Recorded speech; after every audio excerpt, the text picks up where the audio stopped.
Hey.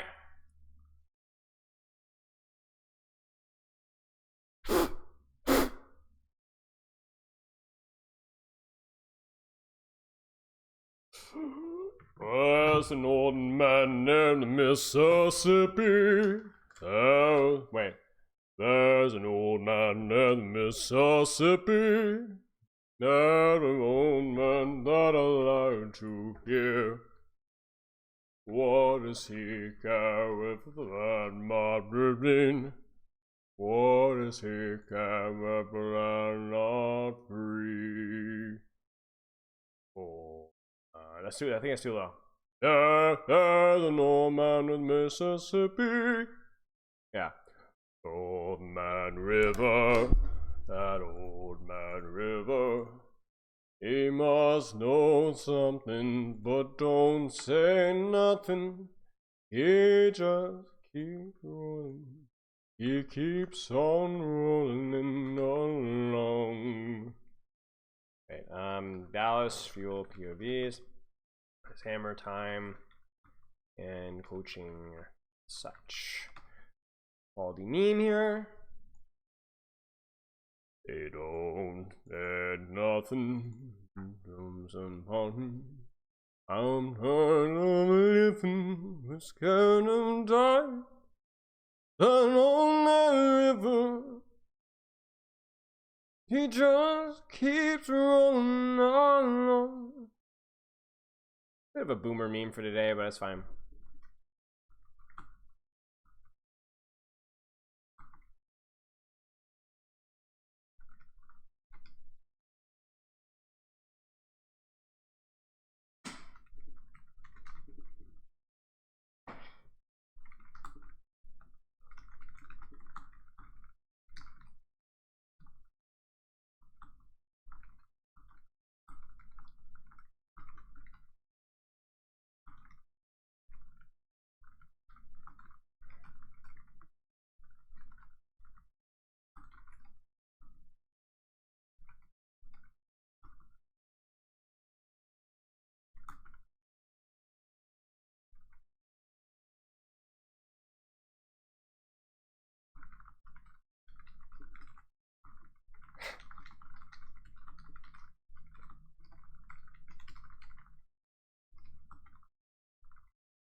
Okay.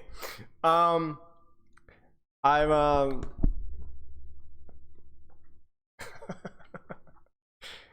sorry, I had to put some people in their place. Anyway, yeah, we have a bit of a fun stream today. We have a replay review and some stuff. Good to see everybody. I was talking in my announcements channel, my Twitch channel, and my Discord. So, yeah, let's take a look. So we got a replay review. In just a moment. I really like your video today. Thank you. If Vegas wins, Avast will do a cosplay. It almost feels cheap though if they get 3 new players though, although they are in ping, so nothing's guaranteed though. Cooch, you got second in the tournament. Congrats, dude. Congratulations. Hi, Spell. I'm new to what I do to get coaching on some of my games. Exclamation mark coaching. Oh, I need to actually put. I think the Hammertime. Does the Hammertime command work? Work? Yes. So I can update the title to include the command. Give me a second, ladies and gents.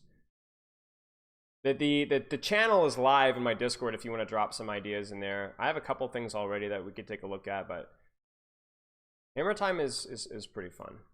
It's pretty fun. Hey, Jabberwocky. It don't mean nothing.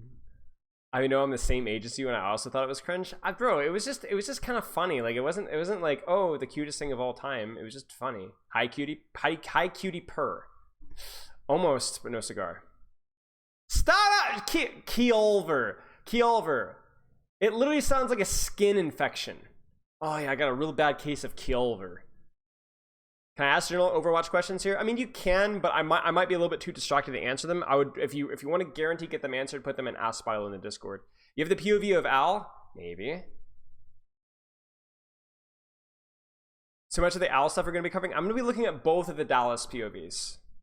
Both of the Dallas POVs. Is this Jake's little bro?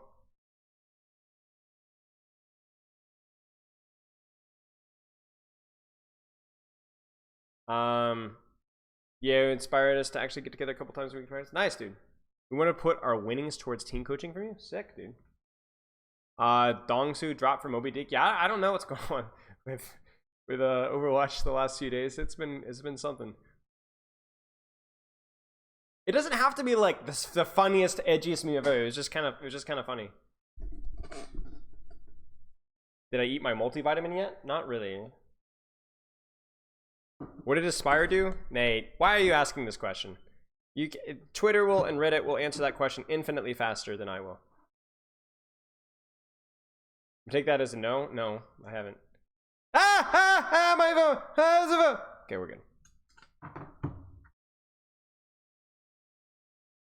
All right, let's get this rolling. All right, starting. Are you in Twitch? If you have any questions, can type them in Twitch chat or in here. Up to you. Hi, I'm doing well. My cans? What does my cans mean? What does my cans mean? Urban Dictionary.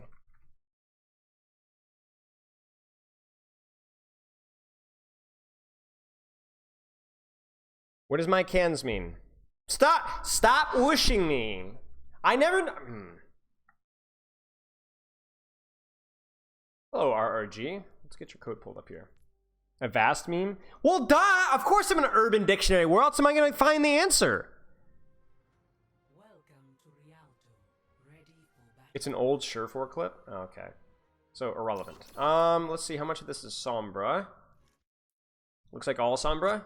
Okay, good. Okay. Messing on his desk and all of his hands fell over. He screamed, "My cans!" No, wait, that's real? That's real? My cans! That is pretty funny, actually. I'm not gonna lie, that is pretty funny.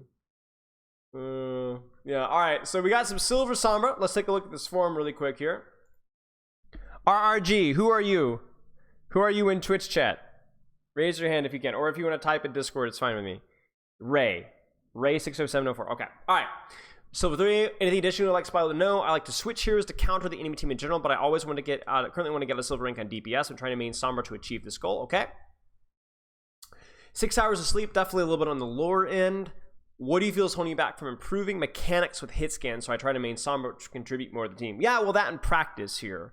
So what I would work at, Ray, is I would take a look at how much you're practicing per day. If you want to get out of silver, I would say an hour, hour and a half per day of ranked practice, if you can, would be great. If you feel like your mechanics are holding you back, then I would work on warming up with an unranked deathmatch.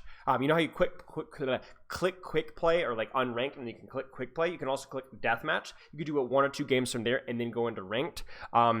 I would also be curious. Now, I'm going to throw a lot of information at you, so you might need to go back and watch this and take notes. I would also recommend taking a look at your sensitivity, your eDPI, which is your mouse DPI, times your in-game sensitivity. Now, are you on console or are you on PC? Because that will be irrelevant if you're on console. But every low rank player, I think, needs to do a quick check. Okay, you are in PC. So what I would do is, let me actually send you a video to help you.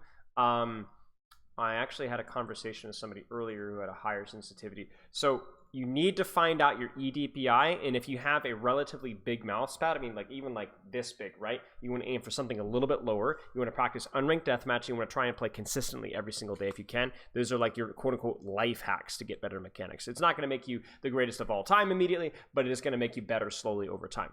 Mechanics just comes with practice and good fundamental habits. It'd be like trying to run as fast as you can, but you're wearing like clogs. There's only so fast that you're going to be able to do that. EDPI should be around 2,000 to 12,000 or so. Yeah, I would aim for around 4,000 to 5,000 would be a good. Those in the extreme are usually something you want to avoid. Try to main Sombra. Okay, what are your long-term and short-term goals? I want to improve my DPS hero pool so that I can play with my friends to carry them. Haha. Specialization is going to help you, at least in the short term, to where you can get actually really pretty decent at a hero, and then you can move on from there. I'm always the fan of intermittent specialization, at least. In other words, not playing a little bit of everything, but playing like over every couple of weeks, every couple of months, focusing on a couple of heroes and really trying to develop your understanding of those heroes, just so you can. It's one of the traps is that the game has so many opportunities to swap that you don't really understand or get to know any one hero because you're spending so much time swapping. And one of the biggest, now do you guys see my video about the tank rock paper scissors thing? The reason why I leaned harder into the quick clickbait, more into that one, even though it wasn't really clickbait, tank rock paper scissors isn't a thing, is because it is such a prevalent thing in low to mid ranks to counter swap that people need to hear that. They need to hear that. It is one of them. It is for the low and mid ranks focus so much on the counter picking and counter swapping instead of like the hero mastery and understanding how to adapt your playstyle, that it needs to be heard. So I think for you here, applying your hero pools as well, Sombra, Pharah, Tracer, those are your three mains. That's fine as long as you're getting a couple games on those heroes per day and you're not swapping too much beyond that. Aren't most DPS players around 4.5 to 6K? Closer to 4K, I think, but it's been a while. Yeah, okay. That's mostly it. Let's take a look at what we're doing here. So, Sombra, it is adapting your playstyle between assassinating the backline and Sombra 76. The basic spark notes of the playstyle adjustments are when the enemy team... Juicy Kisses, thank you for the sub. Wow. Juicy kisses. The adaptation is if there is something on the backline that can shoot you and kill you from distance. Soldier, Ana, Zenyatta, Widowmaker, Hanzo. You want to go to the backline and assassinate. If there's nothing that can assassinate you from a distance because they don't have any poke damage, Reaper comps, Sombra comps, Tracer comps, Winston comps, Diva, Moira, Lucio, Bastion, even to an extent, but less of an extent. Then you want to play Sombra 76. In other words, you want to kind of utilize your range. Sombra is a pretty solidly mid-range hero, where she actually does pretty decent damage at range, but nowhere near anything a Soldier or a Hanzo. So, I look at this comp here, and I'm like, okay, if I quote-unquote take a Sombra 76 and just take an angle and shoot, the Bastion kind of, but most of the Soldier and the Ana are going to shoot me out. So that's not going to work. So instead, I'm going to go to the backline and assassinate them instead. And so finding the nuances of that playstyle is really important.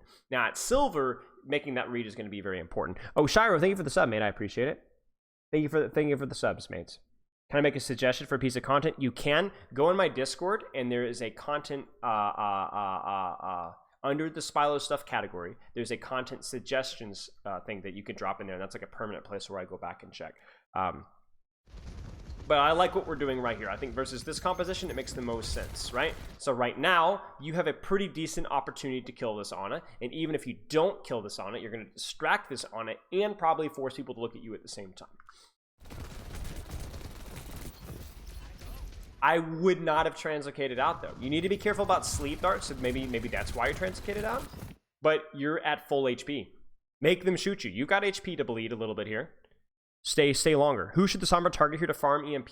Well, it's not just about farming EMP. It's about maximizing your pressure, right? EMP is a powerful ultimate, but you know what? It's not just about building ultimate. It's also about distracting and threatening kills for as long as you possibly can. And So for here, what I would do is I would hack the Ana, duck behind this cover, and try to assassinate the Ana from behind the cover. Because to see, the reason why you're scared here is because you're standing out in the open. If you were able to do this from a better piece of cover, like here, or even from here, you would be able to stay in longer, be more of a distraction longer, and increase your opportunity to get a kill longer. That would be my recommendation. So yes, you could have stayed longer. You didn't really need to translocate out, but also you should have just played cover better, so you could have stayed naturally longer. The Seanster 1999, thank you for the sub. Have I told him about the hack animation cancel? No, I haven't, but I can do that right now. It's a good call. So I actually have the micro DPS tip video finished and waiting to be released, hopefully sometime this week. Just waiting on a thumbnail. But one of the things that you could do with Sombra when you're looking to assassinate somebody is instead of, hey Lucky, instead of hacking and then de-stealthing, you can mash down both at the same time. So watch this. I'm gonna hack, press my hack and stealth button at the same time. Slightly faster. I mean, really just mashing both buttons. There you go. Watch it again. Slightly faster. Just something to kind of keep in mind. And that's one of the few little techs that I recommend. I don't love obsessing over techs unless that tech is very, very, very prevalent and something that you're going to be using a lot. That tech you will be using a lot, so I recommend getting familiar with it. You're going to mess it up sometimes, but that's okay. That is the wrong Rialto. That's from another session I did. I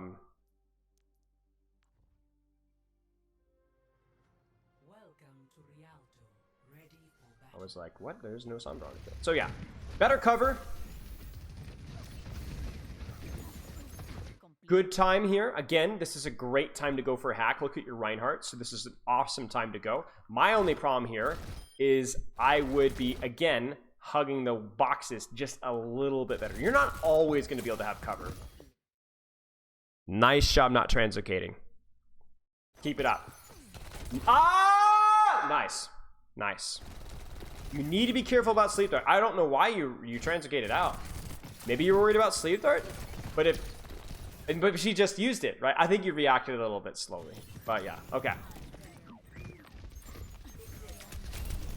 Yeah, so let's take a look at this one here. Wrong target. Go for the Mercy, go for the Ana again. Go for the squishies here. Go for the squishies. The only time you would hack a D.Va, which will happen a lot, is if you couldn't go for backline or didn't want to go for backline. Then you could like tack a D.Va on an off angle and Sombra 76, right? I mean, that's definitely going to be the play many times. But right now, you're very clearly going for backline. I just think you messed up your hack priority here. So then you get your hack canceled. But even then, why did you translocate out at 162 HP?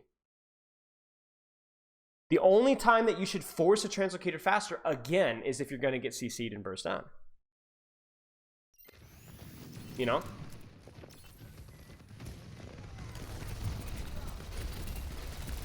Still would have gone for the hack, especially with the animation cancel. Very rarely will you ever have times where you just do damage without hacking, because you can do both so quickly. Ah! Oh, come on, come on, come on, come on, come on, come on. Get him, get him, get him. Ah, it's unfortunate. Okay. I like our cycles. Our cycles were well timed, but to be fair, it was hard to mess up the timing of our cycles because our team was just permanently fighting. I like that we were going for backline. I would have liked us to play around cover and greed our HP a little bit more. Okay. And as well as also being able to utilize that stealth hack cancel so that you can go for the exact same things a little bit faster. Do you unlock object permanence and masters? Nah, sorry. You have to abuse Adderall, be 46 years old, have no friends and family, and have some sort of microchip installed in your brain. It's actually irrelevant about rank. I wouldn't EMP here. I think this fight's lost. I think this fight's lost. Just take the L. Oh, maybe. You got 4 people here now. I wouldn't be getting so close. Yeah, this fight's lost. Just chill. No, we still don't have it. What do you mean? I said 46, not 43. You wouldn't know.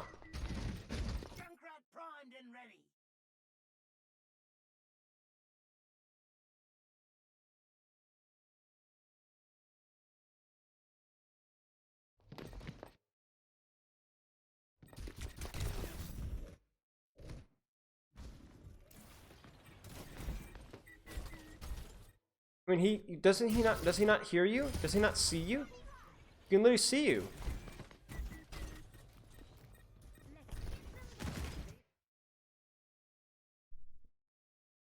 That's one of the funniest things I think I've said in the VOD review in a long time.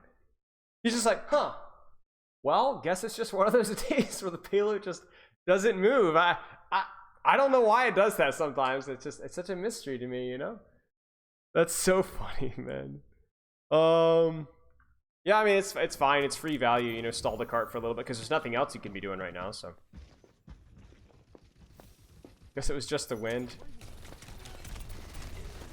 You know, and this is the thing. Like, I don't necessarily think this is a mistake because there is a chance that you kill her. But remember, you are by yourself. You are going to be by yourself. So if you see this, if you're not confident that you're not only you're going to be able to win this, then don't go for it. Now you're like, well, duh, it's a baby diva. No, it's not. It's a baby diva and an Ana and a Mercy and a Bastion. And even in lower ranks, they're going to be smart enough to at least listen half of the time. Right? So you need to be careful. So whenever you're by yourself, doing your own thing, understand the downside. Okay, now you can EMP. EMP. Oh, you don't even need to. Okay, nice timing. And by the way, do you want to know why this works out so well? Check this out. Baby Diva's still looking for you. Ana is still looking for you. And you get the hack, which distracts her, and then there you go. Easy go. I like what we're doing with Sombra so far. Like, our overall strategy has looked fairly decent. Some of the details definitely a little bit butt-cheeky, but it's really not too shabby. What do you guys think?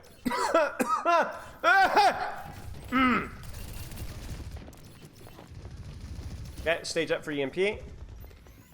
Once you see your team get in position, see, this is not so smart.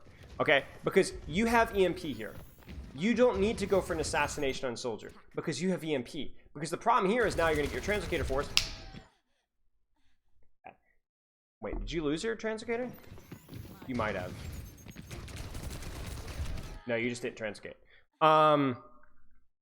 But even if you get your translocator forced, like now the fight's happening, and where's your EMP? You would have been late. So you go in right before the fight starts when you have EMP. You go for a neutral engage, get forced out, fight starts, and you're either dead in this instance here or you're out of the fight. So when you have EMP, fight starts, EMP. Don't do anything foolish, right? It isn't that deep. And then obviously, you know, burst damage, right? Burst damage. It's weird to me that you greeted your HP here when it didn't make sense, and there's a Helix rocket that does 120 damage. But in other times when there wasn't burst damage, you translocated out almost immediately. You need to find, there needs to be more logic behind that. And also, yeah, stop bumping into the enemy team before you hack them as well. That is true. That is true. Because that's going to give them away. Like, look at it from this soldier's perspective. Oh. That little flash of color tells him that you're there. Not all of them are going to react, but some of them will. Enough of them to be a problem. Okay, let's keep going. You like it, but you're just a console player? Yes, and you're also British. Because, guys, British sucks. You know what? Okay, I solved it, chat. The whole British people suck. It's a French conspiracy. It's a French conspiracy because everybody knows the French suck. We hate those guys. They're idiots, right? They're snotty and rude and dumb and stinky and they have no parents and friends. But the French have done it because it's taking attention away from the French memes and putting them onto the British people. You know what I'm saying? That's what it is. It's all part of a conspiracy. It's a French conspiracy. Hate those guys. We're scapegoating the British. Now, I get it. I saw something the other day. Is British food really that bad? And somebody's like, yeah, if it's prepared properly. You know, I get it, man. Like, British smiles and all that kind of stuff here. But we have to be careful. We have to choose our battles. We can't let the French distract us from our true enemies. I think this is something that we have to keep in mind. All right, EMP. 4 people are going to be here soon, so wait for Orisa to get a little bit closer, and then fat EMP. I like our patience here. And then now. Bam! Nice. Just don't shoot D.Va. Shoot Bastion instead. EMP Bastion instead. Bet squish your target. Easier kill, right? Good EMP, but Bastion. Because now you missed your opportunity. Watch Bastion for just a wee little second here, right? Bam! There's your opportunity to get your damage boost. This guy dies if you shoot him. I think even with Mercy Pocket and damage boost, I think he dies. He dies. So good job in the DMAC, but I think the DMAC happens regardless, and I think the Bastion might have actually died if you'd shot him. Should I gaslight myself? I don't know. No, I got it, guys. I got it. It's a British conspiracy that now is blaming the French from putting attention on the British, but now we're all so bad, we're all so busy making fun of the British that it becomes a joke, but nobody really actually hates the British. But actually, the British are evil. They are evil. We're making a joke about how actually bad British things are when it's not a joke. It's a really serious problem. Joya sub. So, and honestly, it could be an American conspiracy that we're all talking about this, but we're not talking about American problems either. But I doubt that because we're Americans. We don't make mistakes. Besides, would I be giving myself away? Would I be compromising myself? No. Right, guys? I'm trustworthy. You guys trust me, right? I wouldn't ever hurt you. Nice angle. Nice hack. Nice target.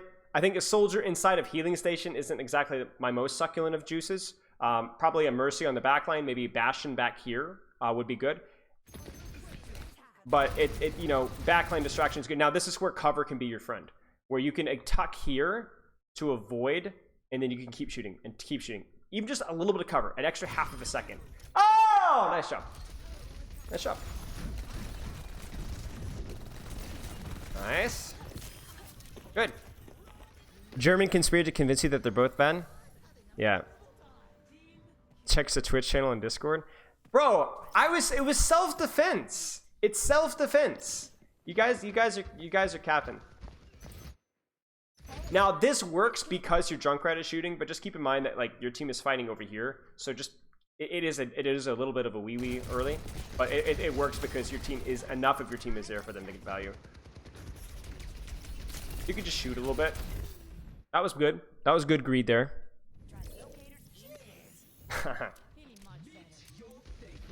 Now, this is perfect. If you don't have time or don't have the angle to get to backline, this is fine. You can hack a D.Va and like do a lot of damage. The problem here would be if you hack the D.Va and the soldier would be here and he would shoot you out instead, right? But there's no soldier here. So guess what? Look at this D.Va's HP. Right? Love to see it. He said we're capping. Well, what are you gonna do? Am I wrong? No. So why you got a problem with it? Nice.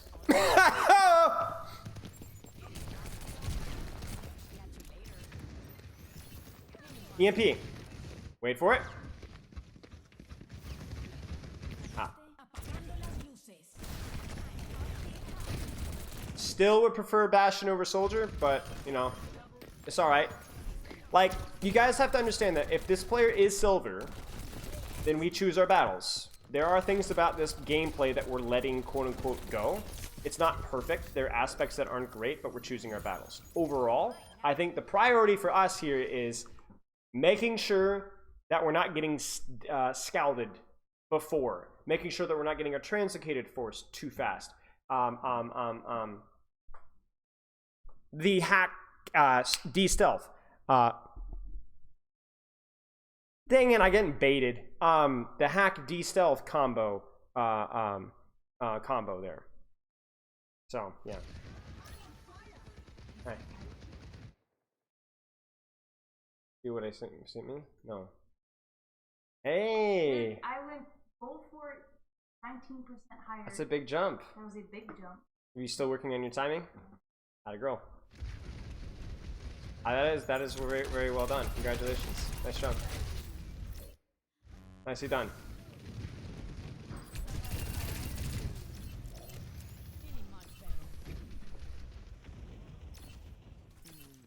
Just in case. Yeah. Wait. Now, cover.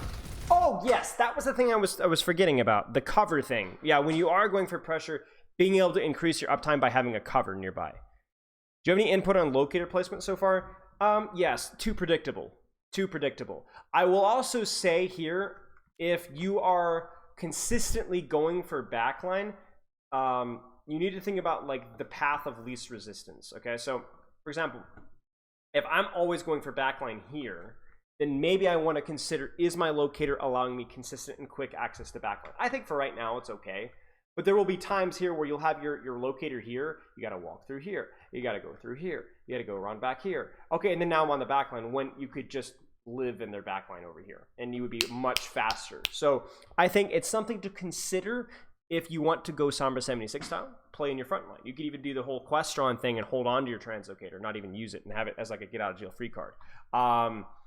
If you're going more for backline and you can quickly get to backline from your own backline, that's fine. But there are also times where you setting up back here will allow you to get to their backline faster. Didn't I coach a British team?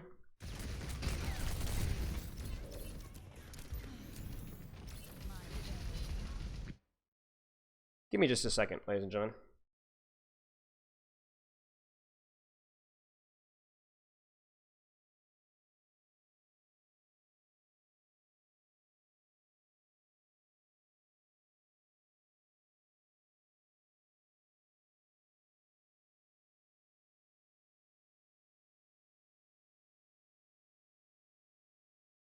Okay, we're just had a little bit of a business call we had to make there. Rob, are you at your house right now? Are you home right now?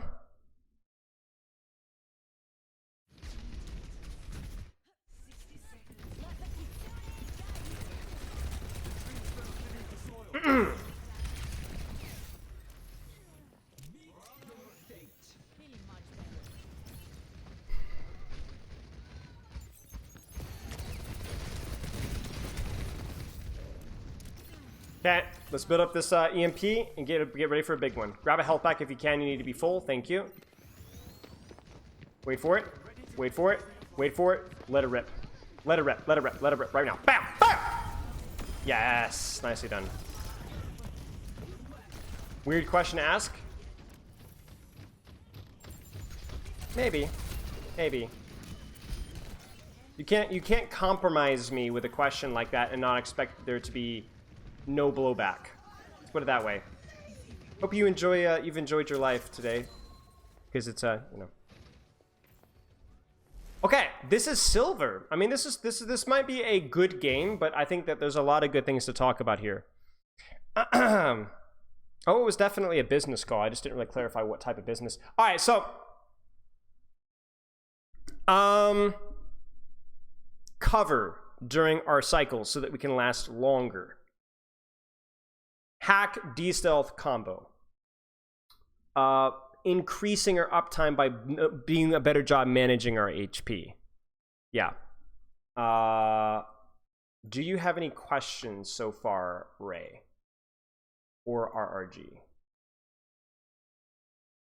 We'll give a quick pause before we resume. Also, chat if you have any questions as well. So far, I am good. Okay, let's continue. Still a backline that we can assassinate.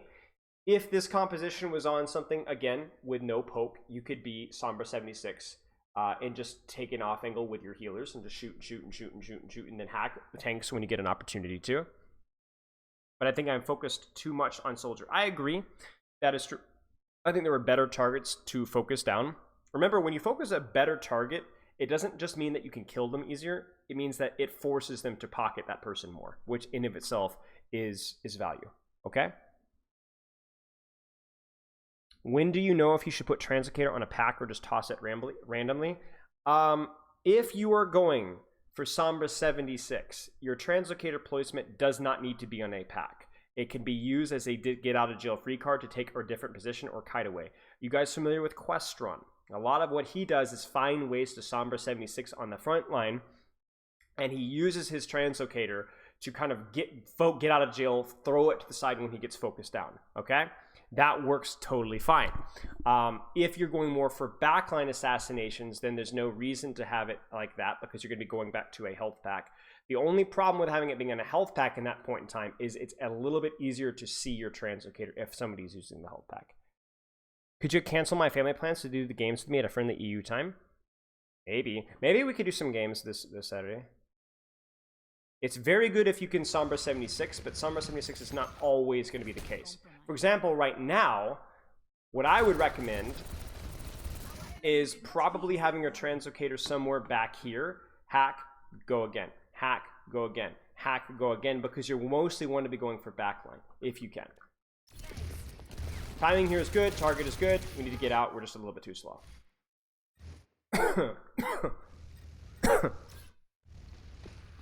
I'm somewhat familiar with Questron. I think Questron does a pretty good job explaining his thought process. I don't have a lot to elaborate on. I think there's obviously always nuance with how things are done. But I think he does a fine job coaching the hero.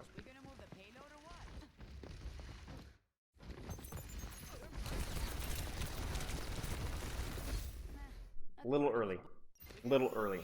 And again, one of those situations where if you're going to be a little early, this is why cover is important. Where if you could tuck here, or obviously if you were to do the same play, but from this position here, you're not going to be able to get cleared. If you hack from this position here, they will not be able to clear you.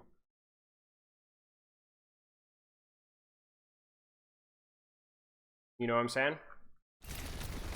So maybe you're a little early here. Yeah, sure, maybe. But also, this would be a lot easier to worry about timing if you always had a wall right next to you. Was hacking necessary here to kill Ana? Yeah, maybe not. Maybe not. Maybe not. Also, stealth hack combo. Very important as well.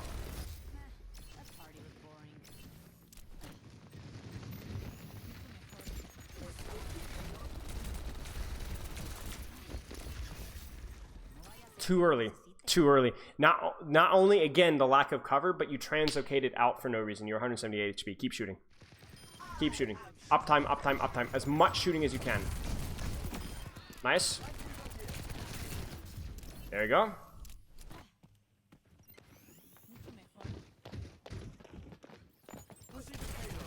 Good. Didn't even need to I guess there's a threat of a sleep dart, but even there's not a huge rush. You need your HP back. I would have grabbed Mega and gone for the same play. Oh, you're greedy. EMP was pretty good. Forces out a nano. Just get out, grab health back. Now you need to move your translocator because they're going to destroy it. Oh, you're dead. Okay, unlucky. Again, it's the lack of cover and just being a teeny bit too early that's costing you, right?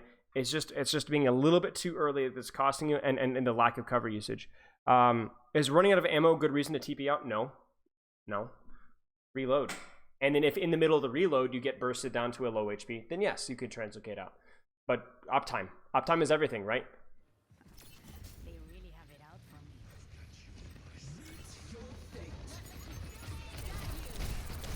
me. Translocator? Yeah, you didn't have one set. That's a simple error. Payload's heading out. Okay. Did I scare you? Did you de-stealth an accident?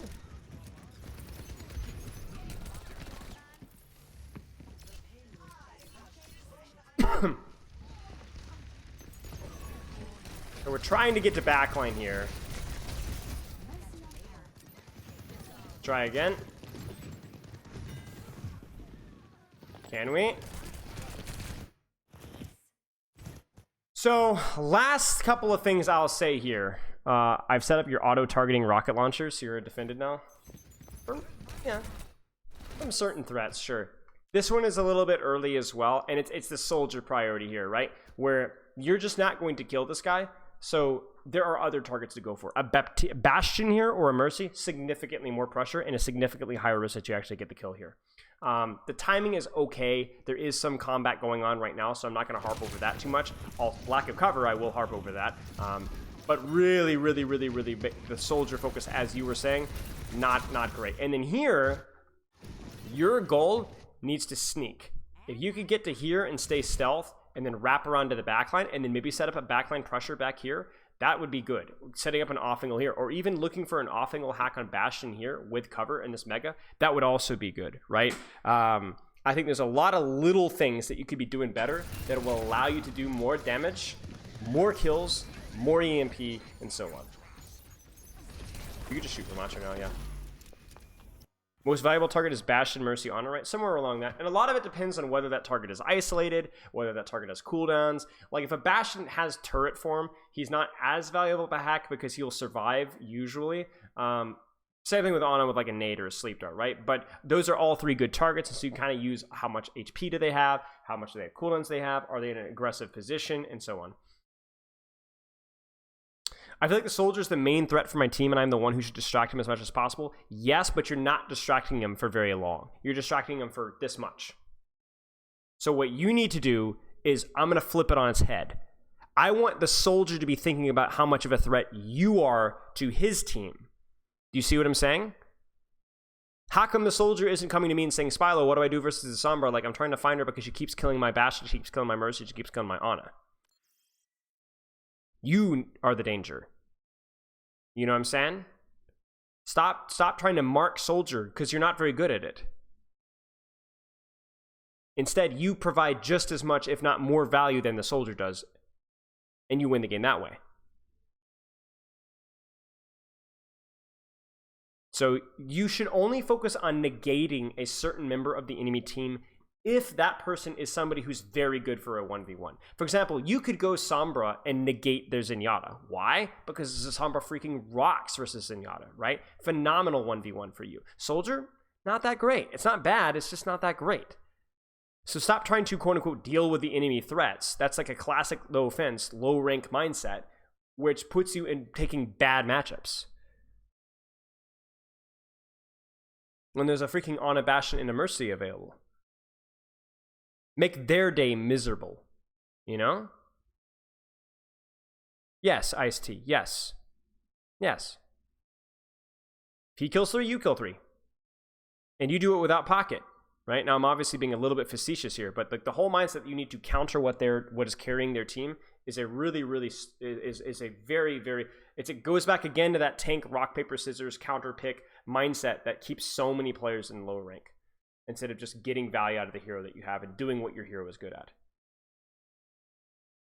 That's the mindset that you need to be in.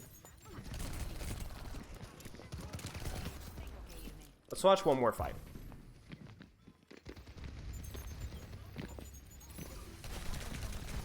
But see, again, do you see how the focus on soldier instantly forced out? You don't even control. If you are trying to control the soldier and distract the soldier, you're doing a really bad job of it. And I don't. It's not even necessarily because you're okay. You're kind of. There's definitely some things you could be improving, but it's just not very good.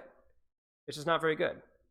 If I hire a bodyguard and I ask my bodyguard to do the dishes for me instead of hiring a maid, or if I hire a maid to do a bodyguard duty, I'm smoking crack. Hire a bodyguard to bodyguard. Hire a maid to do a maid. Hire a Sombra to assassinate and pressure backline on the proper targets. You know? Stop trying to, if you want to counter their soldier, you would play something else. But even then, I play what you're good at, right? Don't even do that, right? Anime with that example? Bro, I don't even watch anime. The closest I've gotten to anime was Spirited Away. I had to take it for a second. I did enjoy that one, to be fair. Okay, so chat, what do you think are the main takeaways? What are the main skills that RRG needs to practice? I've got a few here. Check your sensitivity. Princess Mononoke is a good one. Yeah, I watched that one. It was okay. I watched Howl's Moving Castle. I think those are the 3 that I've watched. Wait, I might have watched. No, I think those are the 3 I've watched. The cover when doing pressure cycles for more uptime. Stealth plus hack combo. Pick better favorable matchups for pressure. Reading health pool when no burst damage. CC a little more. I think those are our main points. That's plenty of points in of itself. So what you need to do is you need to pick one of those per game, practice that, then move on to the next. Even if you get a little bit worse at your other things because you're putting a lot of emphasis on one particular thing, that's totally fine. Totally fine. I've not seen My Neighbor Totoro.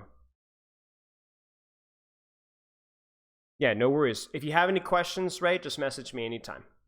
Anytime. And I also recommend going back here and watching this through, maybe 1.25 speed, taking some notes. But yeah, if you have any questions, just message me. Okay.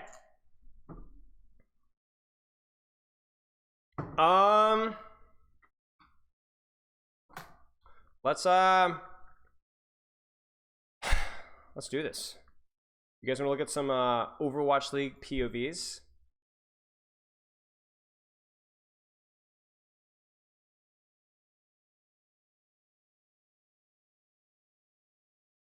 This will be fun. So, our dear friend Dallas Fuel. Now, our dear friend Dallas Fuel here released some POVs. And a couple of teams have been doing this. I don't know how the league feels about this. It's technically within the rule set, I believe, but it's skirting it. So, you know, it is what it is.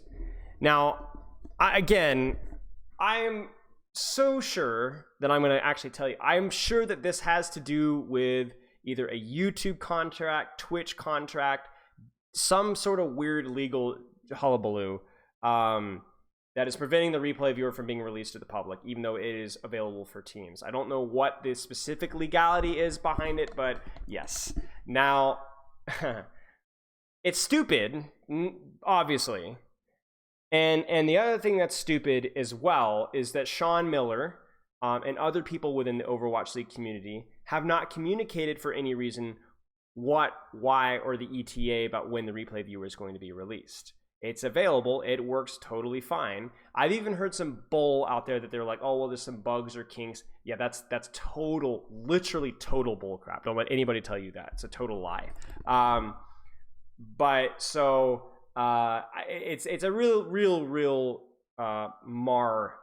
black mark on their communication that there's been zero. So it is what it is. I'm not going to repeat myself all the way through, but yes, that's the current status right now. Yeah. Okay, Saber Lion. Let me dig up a message from Magic Mateball to tell you guys what I know. Here's what we know about the replay viewer. Magic Mateball. There it is.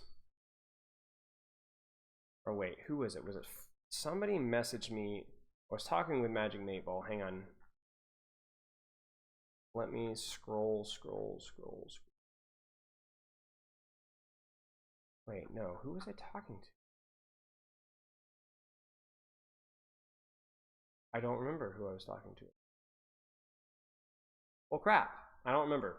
I was talking with somebody about it, and they shared with me some information on it, some screenshots. But yeah, let's just put it this way: it's a little bit vague. And by the way, as far as I know, you're also not allowed to share the World Cup replay viewer. Is out there. The replays are available if people were wanting to, but people are not allowed to stream them either. That's also against the rules. No idea. So yeah, anyway. All right, let's take a look at Bliss. So Bliss is the new support. Let's actually look up Bliss really quick here, because I feel like I am Bliss Overwatch. I am out of the loop with some of these guys. Bliss is from O2 Blast. I think he just joined Dallas this season. Yep. Main support. Let's take a look here. So all right, let's take a look. Looks like we'll probably be going Reaper Tracer with Junker Queen. This is O2 Blast. Okay, so let's talk about like the matchup really fast here. So the matchup is essentially this. Longer sightline map, which means a lot of damage potential from these poke heroes, right? A lot of potential to get your Queen, your Reaper, your Tracer, Moira, Lucio, all poked out. So these guys are going to want to be taking like good angles with their Hanzo and with their Mei to poke out the back line and the front line and even the DPS line of this right here. Now, this composition is not just wanting to force a brawl on the Ramatra. This composition also wants to try to force a brawl on Mei, or force a brawl on Hanzo, or even find a way to rotate on top of the backline and actually force a kill there. This composition we've seen a lot more of because of the changes to Moira and some of the more tempo-oriented teams that enjoy running it down mid. The Moira stuff has become a lot more popular here. So anyway, Lucio's job here is really twofold, okay? He either needs to be playing on working with his DPS on finding ways to close the distance and get the assassinations here, or speeding his tank to do the exact same thing. These guys might be grouped up, they might not be. It might be either tanks, Lucio speeding a tank or a DPS, or going off on his own and doing a little bit of Redditing, Reddit Lucio stuff here while the rest of us push forward. So is Moira really the better pick here? It's just easier. Moira makes more sense with what the Fuel are doing, which is to get on top of O2's comp as fast as you possibly can. We don't want anybody to peel for. We don't want anybody that's going to be, there's no fat kids here, no slow kids here, right? No grandmas, no nothing like that. Everything has to be super, super, super fast tempo. The slower heroes, are generally very potent, very powerful, but you need to get up close and personal as fast as you can. So I think Moira is fine. And you guys also have to keep in mind that Moira has received some buffs recently, which have allowed her to be more relevant here. Is that the volume okay for you guys? So we're playing more with our team. Amp is weird, to be honest with you guys. We are able to close the distance, so we take high ground. And you notice, by the way, we're not forcing a brawl. We don't need to. We've closed the distance with our backline here. We've closed the distance with our front line where Bliss is. And so now we're able to use cover. And then whenever we want to, we can just explode on top of O2 Blast at any slightly louder. Okay. I'll get a little bit louder there. Yeah, his POV does seem a little bit zoomed in. I don't know why. Hey, Alexa. It does seem a little zoomed in now that you mention it. It seems like everything's just like crunched in a little bit here. I have no idea. So yeah, we get into the back line, and now remember, we don't have to kill the back line. By being here, we've spooked off the back line just enough to where now we can turn our attention to the front line, who now has an Ana that doesn't have any LOS whatsoever. It's the threat of being able to run them over that forces them to run, and once they run, you go back and you eat your meal on the front line.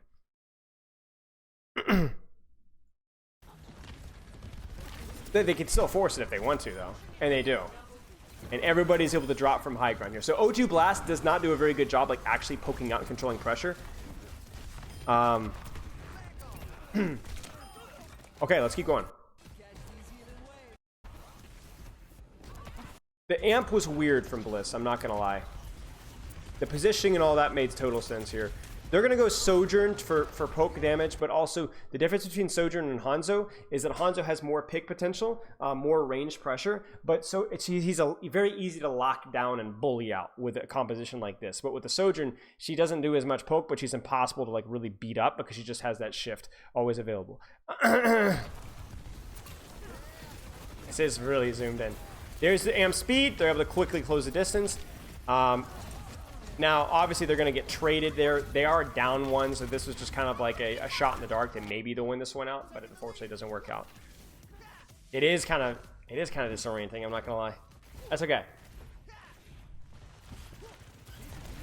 Is to weaken the target for Hanzo to pick. No, the Sojourn is just because the Hanzo's too easy to run down.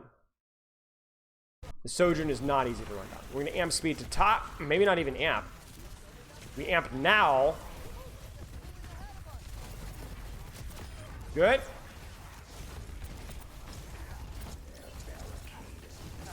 We turn. Notice, by the way, that we turn back around after we've killed the Sojourn to deal with this here. Now, I feel that part of that is probably because of MCD. And this is why I don't like the Ana pick. Okay? The problem with this is now Fuel's running a situation where they're going to try to run things down to chase down the Sojourn, which ends up working. But you now have to babysit your Ana. Fuel swap is a little bit weird. I think it makes sense if they go Sojourn. Like, I understand the logic here, but now you're kind of like running this weird hybrid composition where you still have an Ana to babysit, but you also want to kind of push a little bit more aggressively closer, because otherwise your Reaper's not going to get a lot of value done. So this is a strange move here. And then ultimately them going backwards ends up putting them directly in the middle of not only a Ramattra ultimate, but a Blizzard ultimate as well. So not great from Dallas. Good shots from Bliss. Maybe he can play his life. No, he can't. Okay, let's keep going. So now Dallas kind of has to try to they can't necessarily speed down the enemy backline all the time, because they have to care their Ana, they have to care their Mei. These DPS need more aura management, so we still might see aggressive trades in the front line with the Reaper. That's what Reaper does best, right? Aggressive frontline trades or flanks. But on this map, there aren't a lot of flanks, and there's not as much of a backline to assassinate. Weird here. I don't know what even happened to Mei here. I think just the Mei flank just kills MCD. We're gonna go mark Mei out. Top Dragon might overstay his welcome. He doesn't. Amp speed is super weird again. Now, I'm gonna be honest with you guys. Right here. Dallas Fuel is not a very good team. They're okay, but they're not very good. Dallas Fuel is not a peak Overwatch League team right now. It just isn't. And in addition to that, Bliss is, from what we know from an outside perspective, is a strict downgrade from Chorong. So Chorong and from Chio. I'm just saying Lucio's in general, for them specifically Chio. Okay. So there are going to be things to talk about and learn, but there's also going to be some things to nitpick as well. And for example, things like this amp here just don't make any sense. Like, there isn't any reason to amp speed here when the tanks are just trading with each other. There's no pushing, there's no pulling, it's people standing at a choke. And for example, right now, the beat is not good. If anything, the beat into the amp speed there would have made sense, where you could have actually allowed Bliss to go a little bit more red at Lucio there. I didn't call Chio Chong. I was referring to the top two Lucios. Those are the top two that come to mind, our top two main supports right now.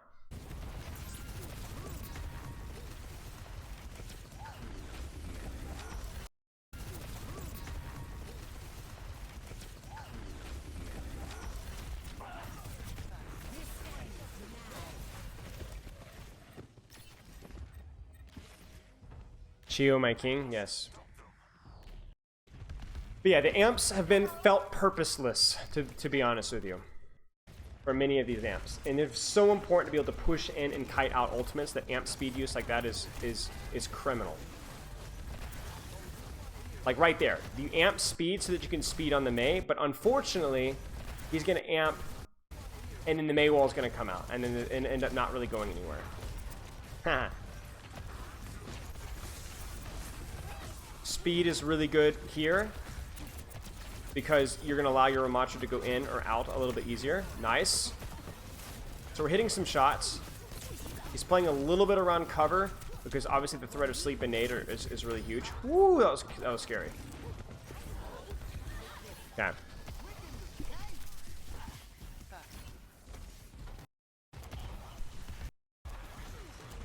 Let's keep going. So now this fight, more of a neutral. I want Chio.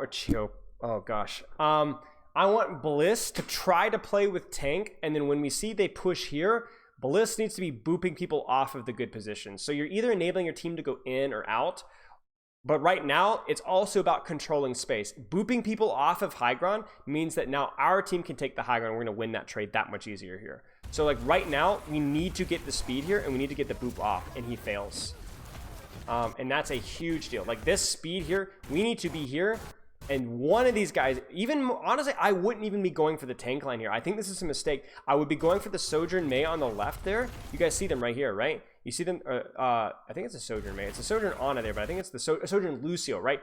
Boop these guys off. It's a better guaranteed boop. And then you, by getting that boop, guarantee that you win the high ground trade. Instead, we amp. but we don't even get the boop play that we went for. The amp is okay because the amp will allow us to go for this boop safely, but he tries to go for the ramp boop and the Ana boop and just fails on both. Again, we need to really try. We need to be staying on this. There's the boop, but he almost misses it. And again, I probably would have gone for the Ana there instead of the Ram, just because of the boop consistency on the non-tank heroes, right? Don't forget the CC reduction. A little bit too much speed as well, so aura management right here, boys. It's okay, it's okay. Generally, basically, it's always like speed when there's movement, heals when there's not. Okay. Probably would have not focused tank there, would have found a way to control the enemy Sojourn or the Lucio instead, and yeah, this is going to cost them. So like right here, they're up 1, but this target is not a priority. Instead, it's more important to control these guys here and to focus these other targets. So Dallas needs to kind of be, Lucio needs to be puppy guarding this off angle, because look what happens while they do this. Lucio's totally free, and Sojourn's able to take the high ground that we just forfeited and able to shoot on the point. Bliss should have been able to control space from there better.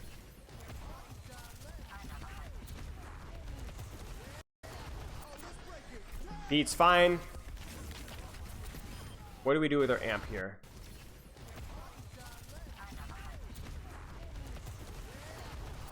Kind of weird, but sure. Yeah, I mean, it was a 1v1, so it's fine. Nice. Woo! Oh my days, that's scary. We need to get her.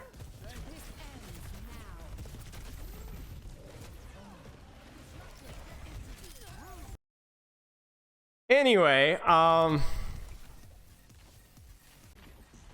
hey Spell, can you try pronouncing Lafern Poligagwilla Gogurchur Duola de Gotch?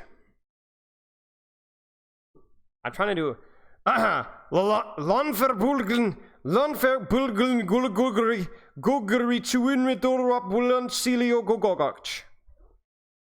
Yes.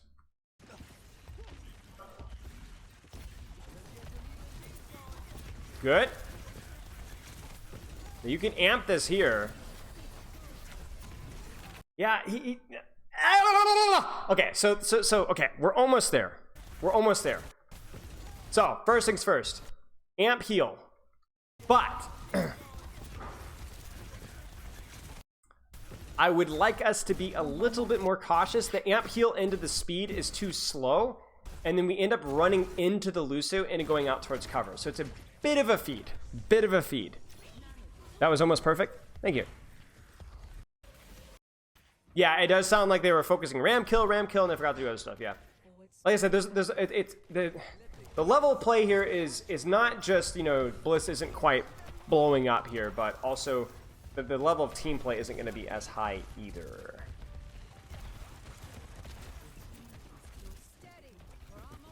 Good. Good boop, amp speed. That was very nice. That was one of the biggest plays we've seen from Bliss controlling space so far. Very unflashy, but very, very important. That was really good. That was really nice.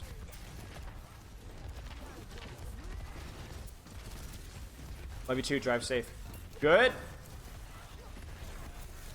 Oh, he needs to be careful about this. He's getting caught with his E's just a little bit. Ah, man. So he's getting a little bit sloppy with his positioning. He's getting a little bit too caught out on the floor, and then he gets floored, and then he goes back in, he gets the amp, he misses the boop, and then gets isolated and killed. So it's aggression that just doesn't quite match his team's tempo, and he's also getting caught a little bit on the floor too much, right? Unnecessary deaths, really. Like, the other thing you have to look in this fight, too, is at some point you have to go, okay, we don't really have an ult to play with here, so we need to be a little bit more cautious. The cart is also moving here. Like, it seems like... this feels like almost like a team play issue, even. Like, where, like, Dallas's backline's playing more slower than the Lucio Mei combo, too, right? So, you know, it's definitely a bit of a feed from Bliss, but it also feels like there's just some desync with like what's actually happening. Like the entirety of O2 Blast focuses on Lucio May and nothing happens, like that seems like that shouldn't be allowed to happen. Good aura here. Posture check, thank you.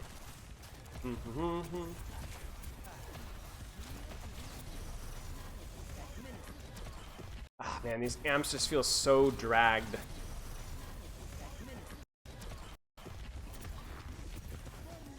I also do not like his positioning here at all. I think even with the threat of suffering and with the threat of beat, I think now that you've seen no E, I would like Bliss to try to be with his Ramatra here. They're nano Ramatraing. He needs speed. Even if he can get just outside of the R range and then he can kite away, right?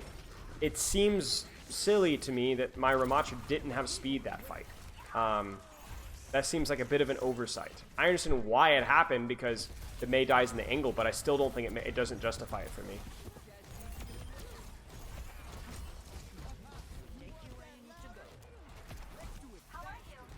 Yeah, okay, let's keep watching. So, key things here. We need amp and we need a good beat. We need either an amp to speed out the first ultimate that they use, or to use beat and then amp speed combo, or one than the other. He needs to be careful about peeking Sojourn. Sojourn has shot. Oh. Boop here is fine. This is not fine. He's amping heals. He should not be amping heals. He needs to be amping speed. There we go. Just a little bit too much heal there. Yeah, he's just gonna die in card. That's fine. His team, like Edison, muffed that one up. Okay, let's keep going.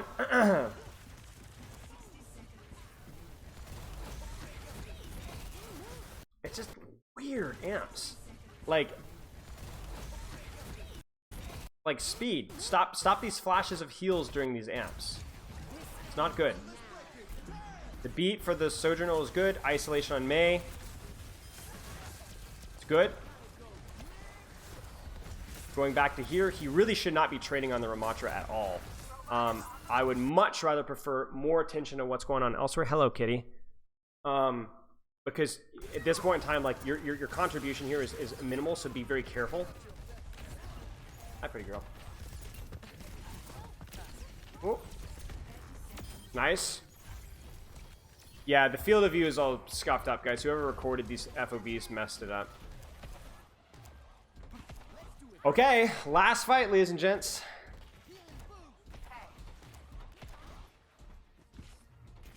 Obviously, Dallas wins this because otherwise Dallas wouldn't post this, but I'm curious like what happens here.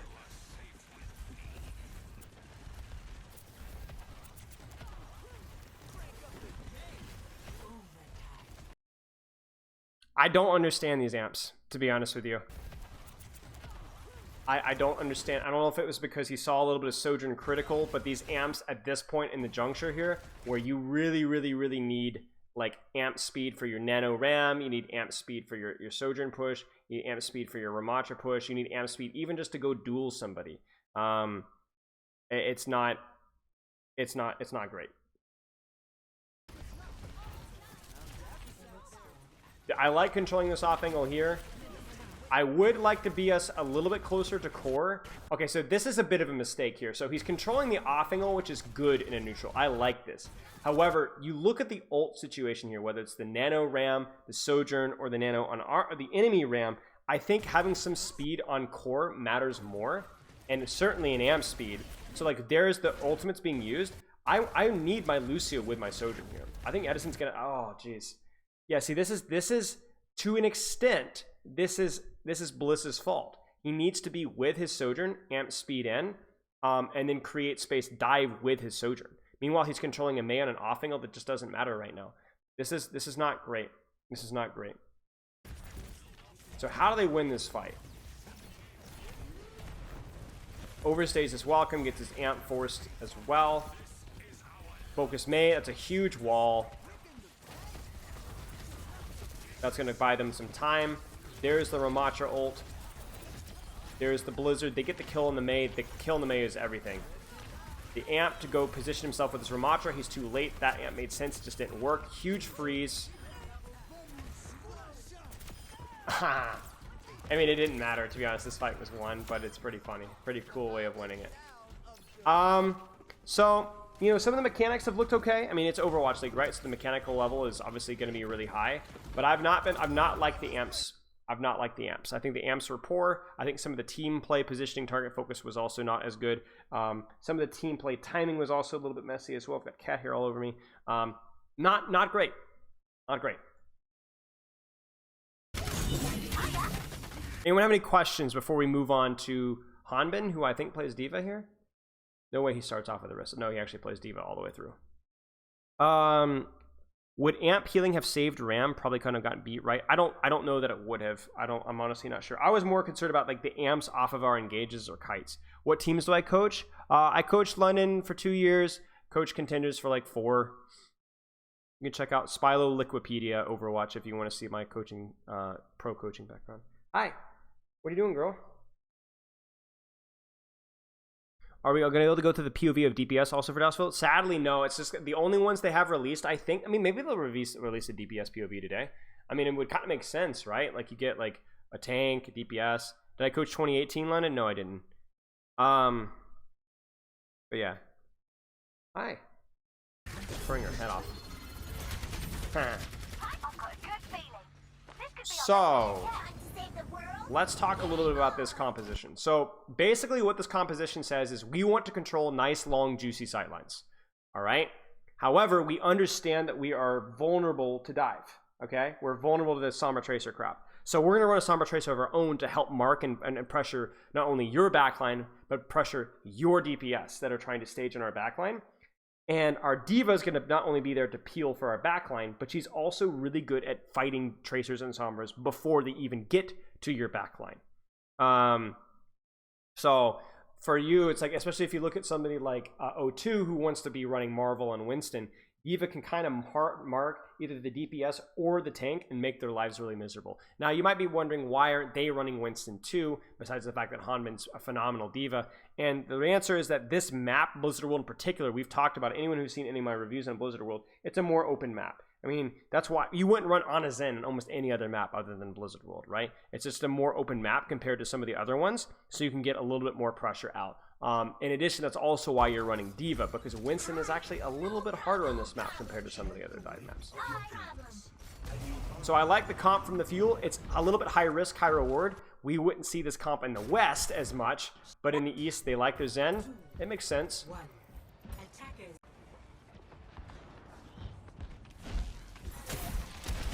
So Hanbin needs to mark 3 people. Tracer, Sombra, and Winston. And who he prioritizes depends on a couple of things. Who is the most playing aggressive? Who has a crucial ultimate that we need to counter? Who's the most threat to me or my backline? Or who is most killable? Hey there, what's up, mate? It's going to depend on a lot of circumstances right now. So like right now, he's not going to be doing any damage, right? Because they're all too far away. So his job is then to spy check. Shoot the air, find the Sombra, deny her from staging onto my backline, deny her from staging onto an off angle. So just shoot in the air, maybe you decloak her. Which Lucio players should I be looking for? I've been struggling with Lucio so bad. I think Chio or Chorong are great Lucio players.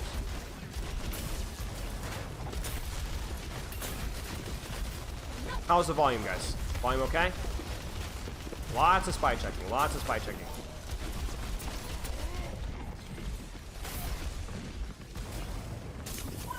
Now here, Edison goes, help me, help me, help me, help me, help me. They're pushing the backline here. Is to intel, gather, and hold space. Yes, his job isn't just to peel. Like, if you're peeling as D.Va in this matchup, you kind of already messed up. You want to stop it from ever being a peelable situation. You want to keep the pressure up, right? So, like, right now he's going, help me, I'm on the flank. Okay, now I'm shooting Monkey. Worried about Sombra, though. Like, one of the big things about D.Va is, like, being able to do... my voice could be a little bit louder. Okay, let me get my earbuds in for this one. Just because I'm trying to not wear my earbuds here, but I might need to wear my ears. So one of the things about D.Va is like never getting hacked, always knowing where Tracer is, always knowing where Sombra is, knowing where Monkey is. Obviously, we could talk about on and aid as well. That there's just so much that you can be doing here. So let's see. Oops, that is not fully plugged in. Sorry, chat. Okay.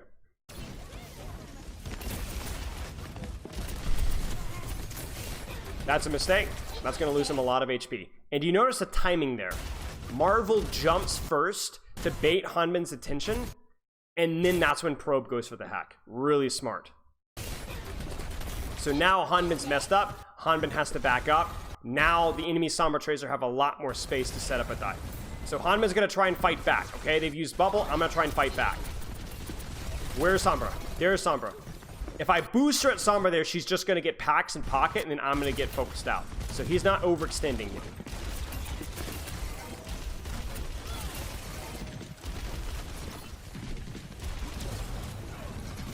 Sombra on the backline, peel back. I need to go right back.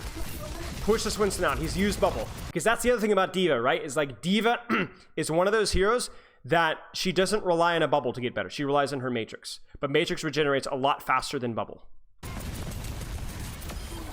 There it is. Good punish. Sombra just lost her translocator. Bam, you could hear it. Huge. Now we're up a few. As long as I keep my Zenyatta alive, we can push. Why wouldn't Fuel run Brig to protect Ana? Then they wouldn't need so much peel. That's part of the style that they're playing. They want to run MCD on Zenyatta, so which is a little bit greedier, right? Hanbin having to play a little bit more protective of his backline is definitely a responsibility, but it also means that MCD gets to pop off in Zenyatta, which he thinks he can do more on Zenyatta than he can do on Brig. It's a stylistic choice. Yes, it means that you have to pay your peel taxes sometimes, but it also means that your Zenyatta can do a lot more offensive pressure.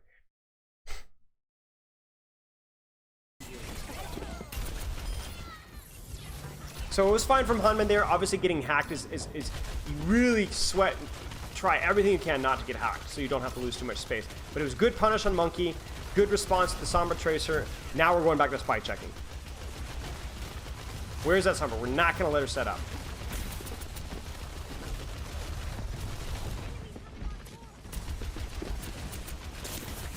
Now you might notice these little pauses. My guess in these little pauses in shooting is he's trying to bait the Sombra to walk, and because he thinks, oh, the D.Va's shooting over here, right now I can cross in stealth, and then he shoots in the same spot and catches her with the pants down. I think it's a little tech, like flicking your Matrix down and looking back up to try and bait the enemy Sombra to go for something and then catch her out of stealth.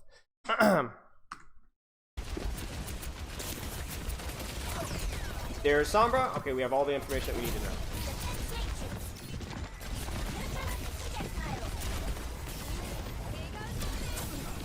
Now, this is the interesting thing from me. I am not sure how.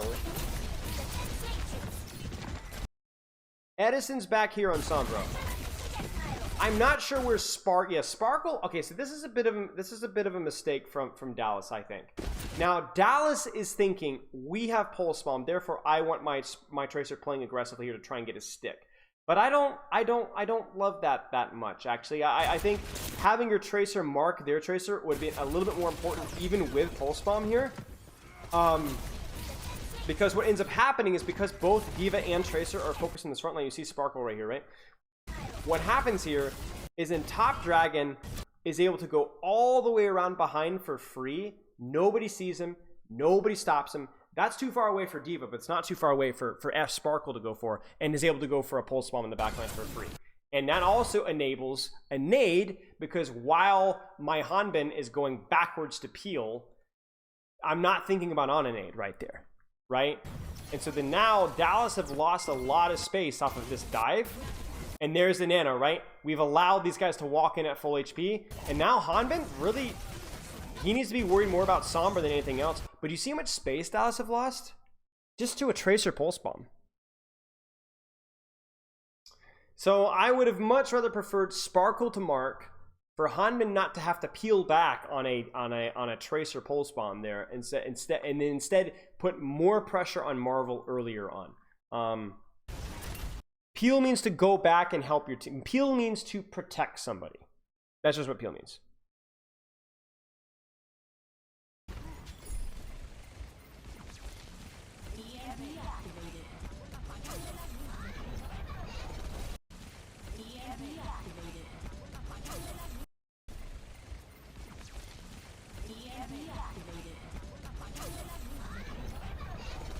I couldn't tell you why he's not shooting Keep in mind there is a movement penalty with shooting, and maybe he's listening or trying to avoid the EMP. But yeah, this is a bit of a goof here. Yeah, clearing out Sombra immediately, then go back. This fight is still winnable. Break bubble. Oh, Rally is gonna be tough to deal with. He's not gonna bomb. Whoa, opener. Opener just feeds? Holy crap. So ideally they don't die to Pulse, and Hanbin doesn't allow that Winston to go to high ground. Right. So ideally you'd have Sparkle mark the Tracer instead of worrying about the enemy Winston, and let Hanbin deal with the Winston and Sombra on the front line. Yes.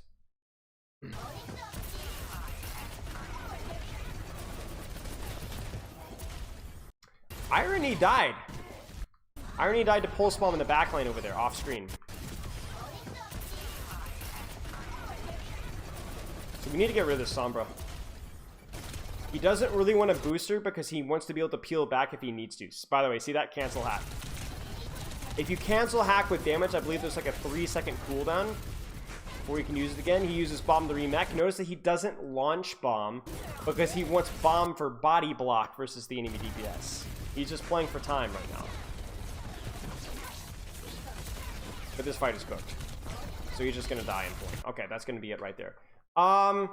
Dallas's strategic execution there, not very good. But Hanbin, I think, has played relatively well so far. Okay. Think that's better than MCD save Trink? No, he should have tried to avoid it with EMP. He should have reacted, yes. Can you not shoot through bomb? No, you can't. Bomb is a structure that you can block. It blocks damage. It's cover. Force the Sombra out. Walk forward. Now, Hanbin needs to find Sombra and Tracer right now. Winston is not a threat. Winston is a million miles away. The real threat is the Tracer on the flank or the Sombra on the flank with EMP.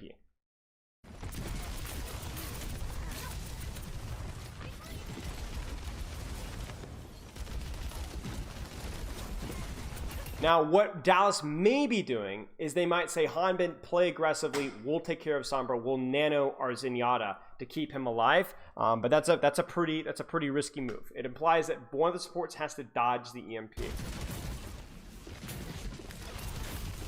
So he's going to actually play aggressively here. He gets hacked again.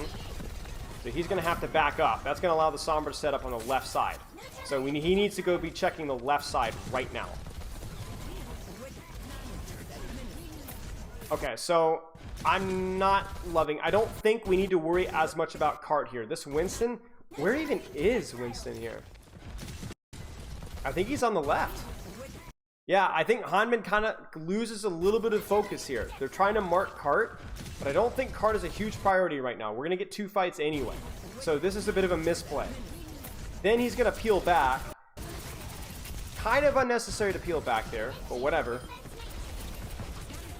It's just a weird play from O2 Blast, where they nano monkey, but not a single flanker from Fuel is there, or from O2 is there. Like, there's no Tracer, there's no Sombra, there's no nade. I don't understand that play at all, to be honest with you guys. There's the EMP, but it's terrible.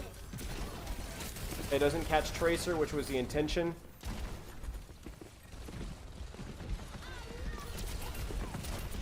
Mark on Cart. Cancels hack with damage. Now we kind of need to mark Cart. Sombra still has... Sombra just used EMP, never mind. But DVA, or Tracer has Pulse Bomb. Shoot Cart, mark Cart. Boosters there seems a little bit corny. Missiles are good.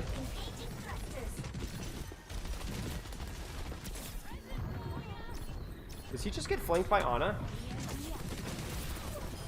Wait, no, he doesn't. The Ana's on the left side there. I was like so confused what's going on here. He's a stalling point from here.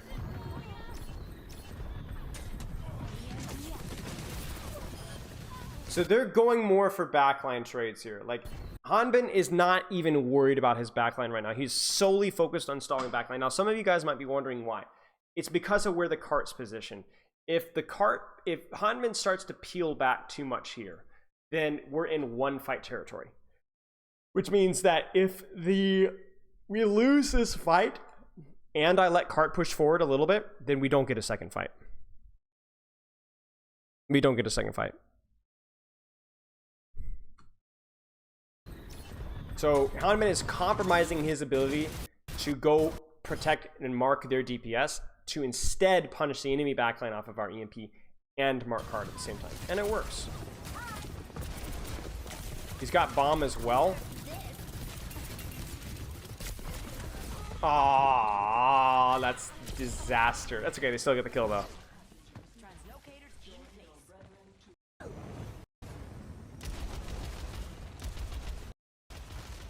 More spy checking.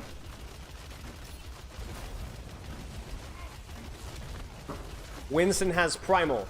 So, unless Marvel messes this up like last time, like he did with the Nano, I don't want Hanman to put too much attention on the primaling monkey, instead to make sure that the enemy Tracer Sombra don't get follow-up off of the primaling monkey.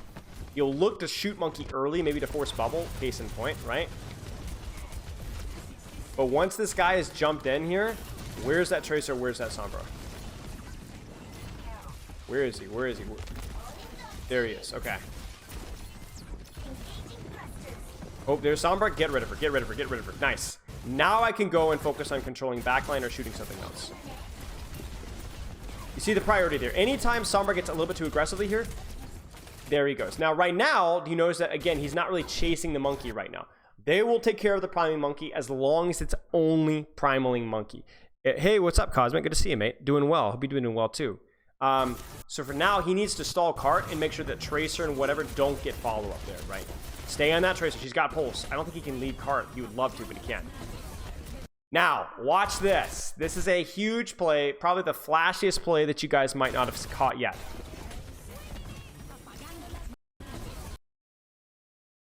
Did you guys catch that? Watch this carefully.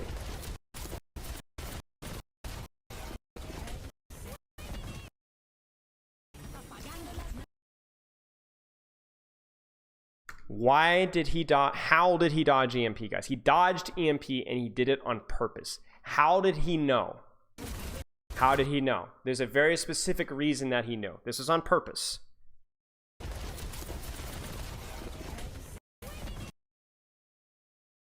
Trance is over. Enemy Sombra has EMP. So he sees Sombra right here, okay? He says, okay, trance is almost done. Here we go. Trance is now over. There's the EMP. I dodge EMP. Now I have some Matrix to be able to potentially buy some time. And see, he's got the Matrix on the Sombra, able to force her out. Bingo.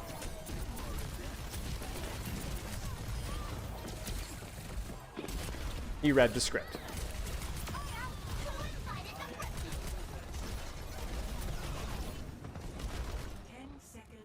They should be okay with better respawns here. Sombra's going to be forced out almost instantaneously.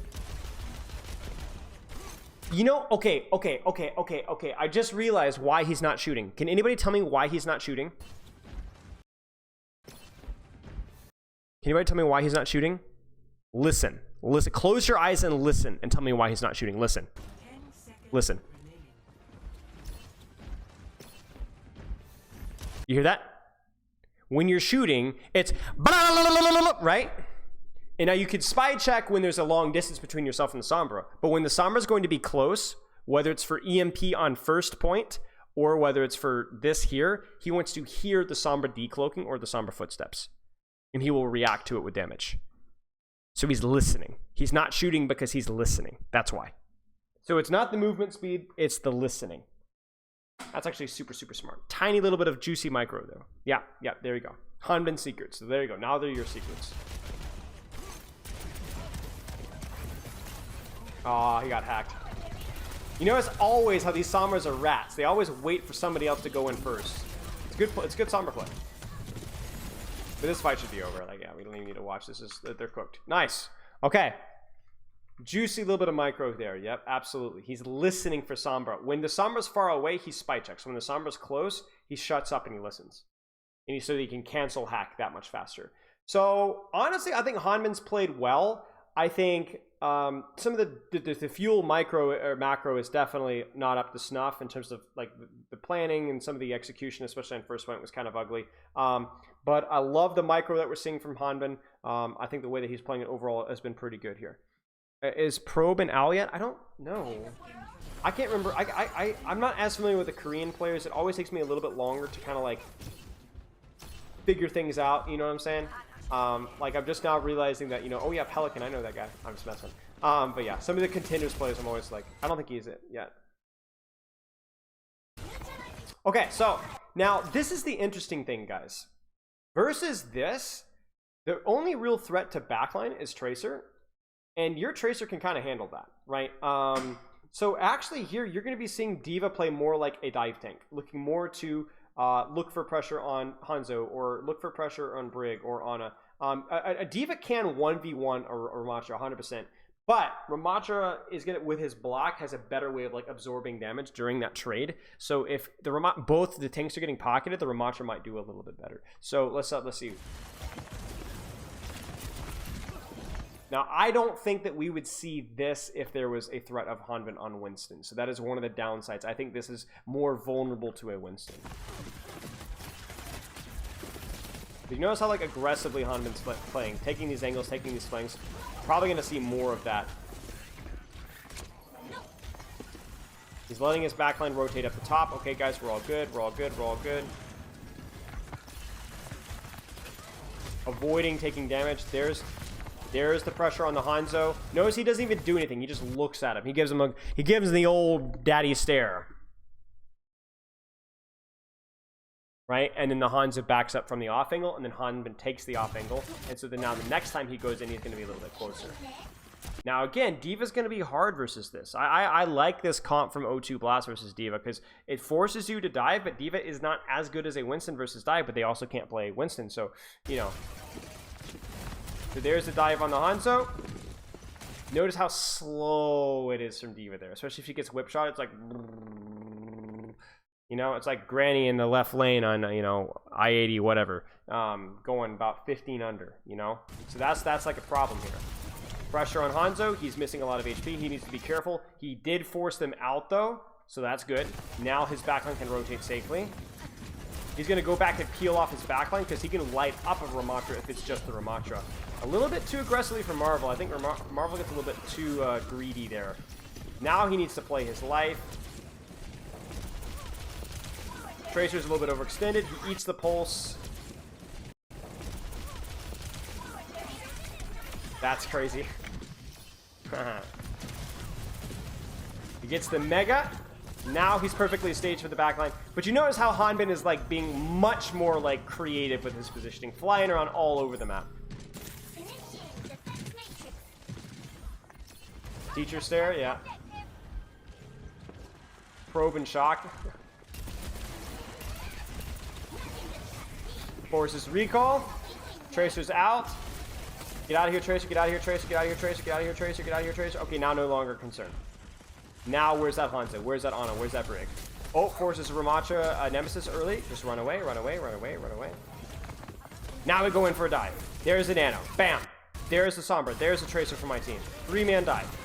There's the rally. There's the Nano. Are we good? Are we good? Stabilize, stabilize, stabilize, stabilize, stabilize, stabilize, stabilize.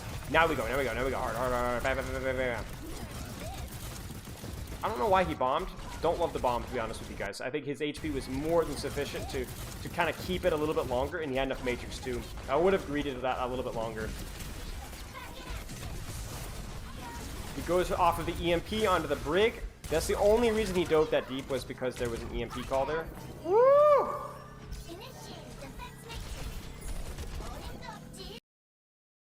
Wait. Sends DVA.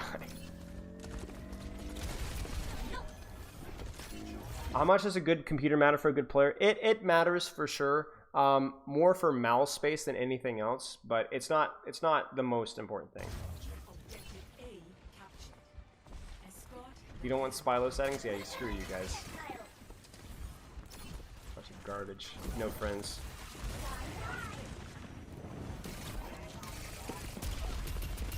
So the enemy team actually goes Batiste because there's a lot more spam value they can get up Batiste, and the Ana value does tend to lose a little bit of value when the enemy is permanently hacking you and deep-matrixing everything that you're doing. So, yeah. So he's sweating on this flank right here. I will not let this Tracer get out, right?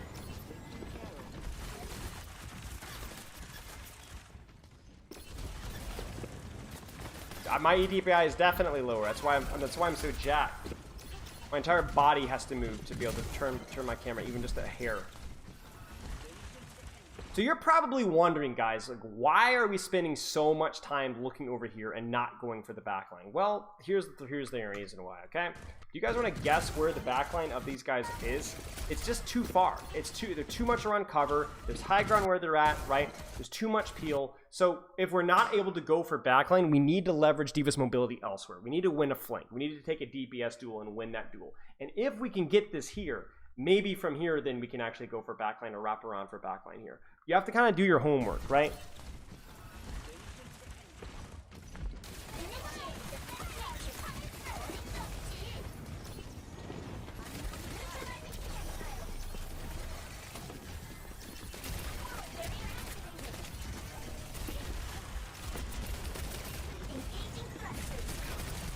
There's the hack follow-up on the Ramatra. That's going to force a dragon. He gets out, rinse and repeat. Anything is killable with a Sombra hack, even the front line, if you're able to get a Discord onto it too. This is why he's frontlining. You're wondering, why is my D.Va frontlining? Because he wants the immediate access to the backline off of now. It's going to be a bit of a reach, but Irony splits in his kite, and they're able to pincer him off. That was really good. That was really, really good from Dallas. No way. I looked down for just a split second, and he eats into their pulse bomb.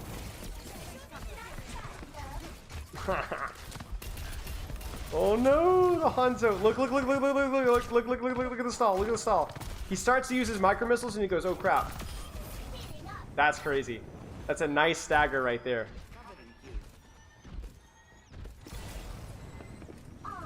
I don't know how good Hanbin is nowadays. We're definitely seeing some nice things from Hanbin, but Hanbin is definitely on the Mount Rushmore of tanks in Overwatch League. He is one of the greatest of all time.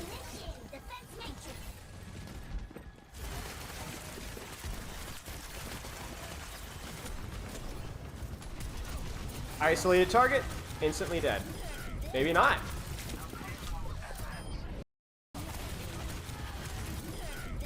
He pulls the bombs a little early. It's kind of interesting. He pulls them before he gets fully remech. I'm not sure if that's a thing to try and mess up with the enemy's kill timing or what. Maybe we're just overreading it a little bit. I'm honestly not too sure. Discord and Ramatra, so burning him instead of Ram. There's the Ram ult. We need to get out. We do get out. Takes a little too much damage there. That was a little bit hubritical. Is there a word that describes an attitude of hubris? Hubritical is my new word. We're just going to make it up. Nano, immediately in. But the O2 blasts do a much better job. See, the thing is with here's what Fuel's trying to do. They're trying to do what we call cheating. Okay? Where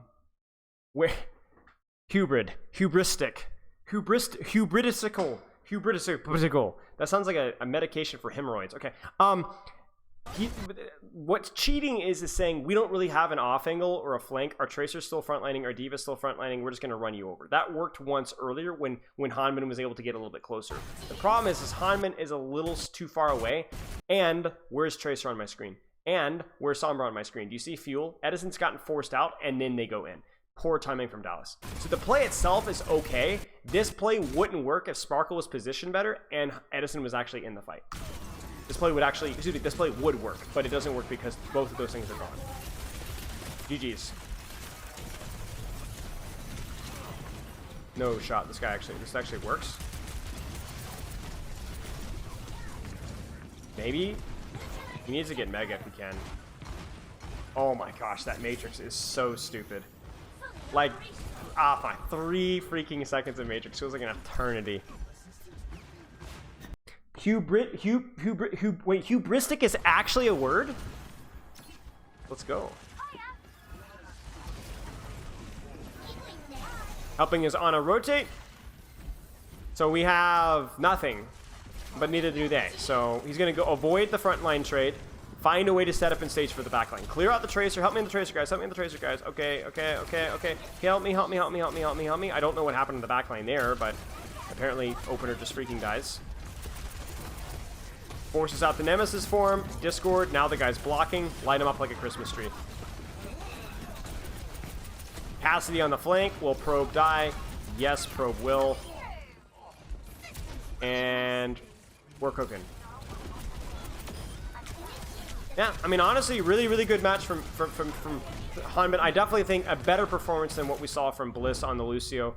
Much better macro fundamentals of the hero. Definitely some goof ups with how Dallas plays things as a whole, but less to do with Hanbin play and more to do with the team play.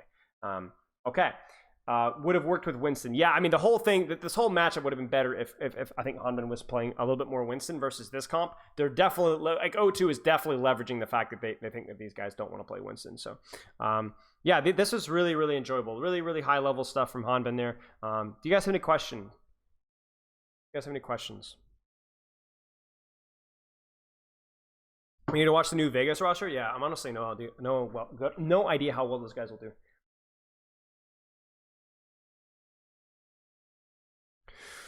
No. Hanbin or Mag?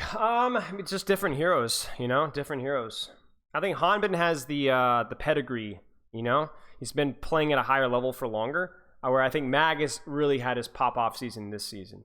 How am I doing? I'm doing pretty good. Did I go over Bliss POV? Yes, I did. I did. Just prior to this one. It was okay. Plot twist. It wasn't that good, to be honest. You see Malfoy ranting at Vegas Eternal? Yes, I did see that.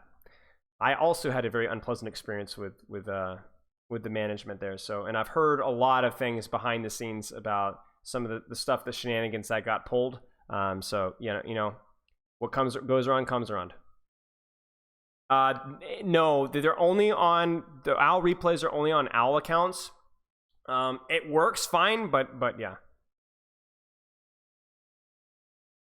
Do you think any teams will be looking to pick up Sam, or is that pretty unlikely? I'm not sure. I think Sam is a really good player, but projectile DPS have kind of gone the way of the dodo. Like, every projectile DPS needs to have an A+ tier Tracer or Sombra, and I don't think Sam quite has that yet. But he is really great on projectile heroes. Does Hanbin play ball? I don't think so. Do you plan on talking about the Florida underperformance in Midseason Madness? I don't think Florida underperformed.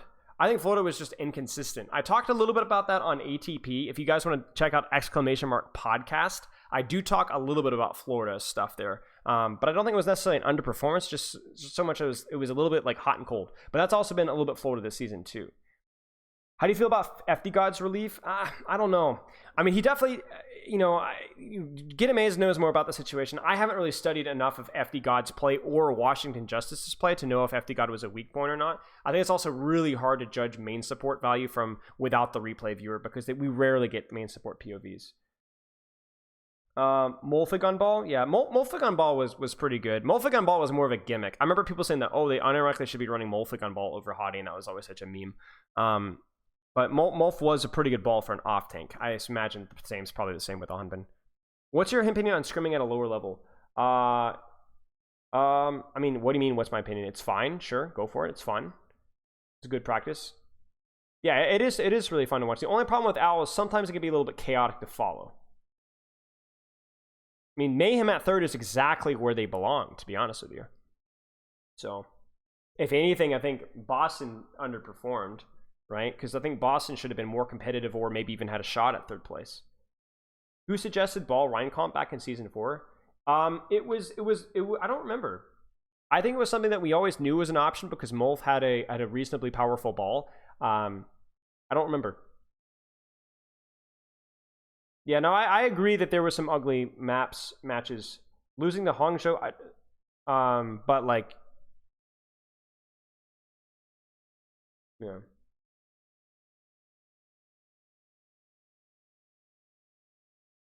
Boston new coach though? Yeah, I don't know what's going on with Boston. There's been a lot of crazy stuff happen in the last 24 hours.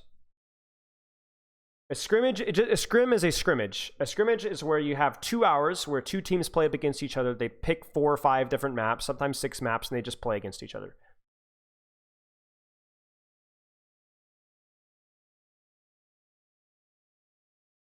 Mayhem continuing with Houston? Yeah, fair enough. I mean, Mayhem is a good team. They're still inconsistency issues. Yeah, no problem. No problem.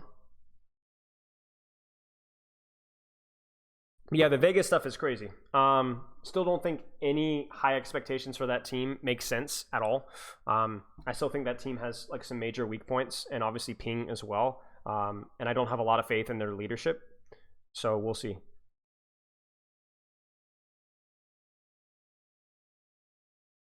Do you think of SF going to change? I don't think San Francisco is necessarily going to change the roster. I'm not as familiar with Korean contenders either, so I don't know who else is available either. Posture check. Yeah, Vancouver stuff is rough.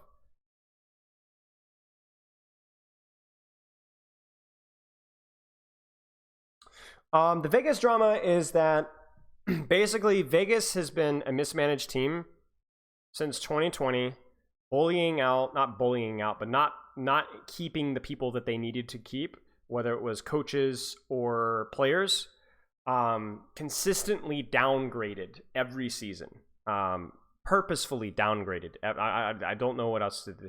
Like consistently downgraded every season, and took what was a terrible performance at the end of last season from a slightly underperforming team with questionable coaching, and then dumpstered the roster for a cheap gamble, which paid off miserably, and then proceeded to have the hubris, let's use that word again, to double down just because it was a cohesive roster. And those players were not super well known for being like the hardest grinders, let's put it that way. And I'm not gonna like paint the roster with a broad brush here. There are some exceptions on that roster, but a lot of those players are just not very hard workers, nor are they particularly huge standouts. So then I don't know what's going on behind the scenes, but they didn't progress. They didn't improve. There probably was some internal stuff going on as well. They were not even the fourth or fifth best. There was at least 3 or 4 teams in contenders in NA and the EU who would have outperformed them, and they doubled down, and I don't know why. Don't know what the motivation or logic was behind that, but there are a lot of players out there that deserve that spot more and didn't get that spot, and it's a real shame. Also, I'm a little bit prejudiced as well because I really don't, not a fan of the mentality of some of the players in that team as well. So not all those players, but some of those players they have zero business being in the league. Zero business.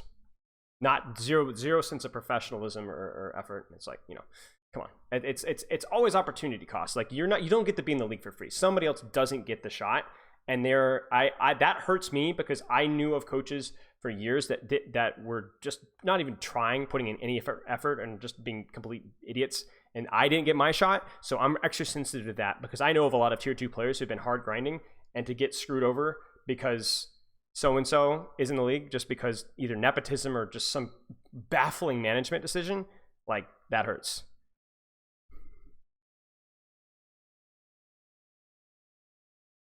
Do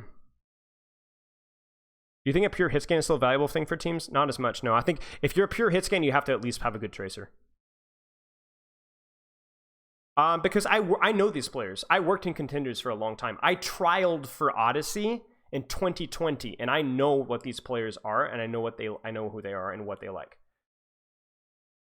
And I also know I know something of Avala as well. And so I know what these players are like. I don't know everything about everybody, but I know some things, and I've never been impressed by some of those players' mentality.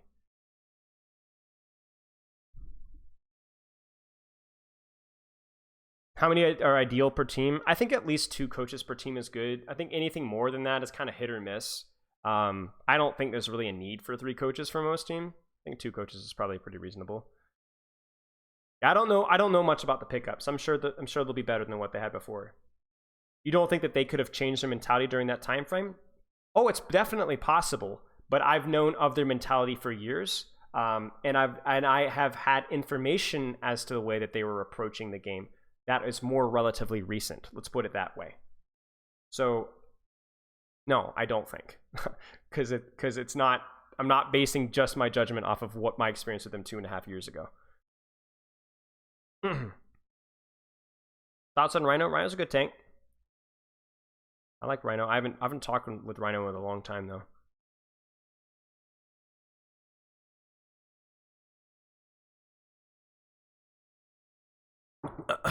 So yeah, I think people deserve the shots. You gotta work for your shot. And there are too many players out there that are not only better mentality but better mechanically skilled that didn't get their shot, and that annoys me. That annoys me.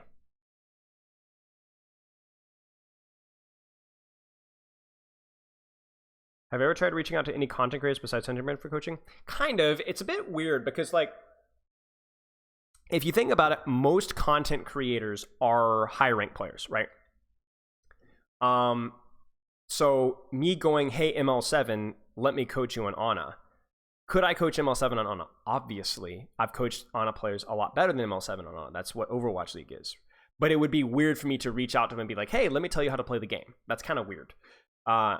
The way in Sunshine Bread worked, it was more of like I don't remember even how it started. She was like looking for coaching or something like that.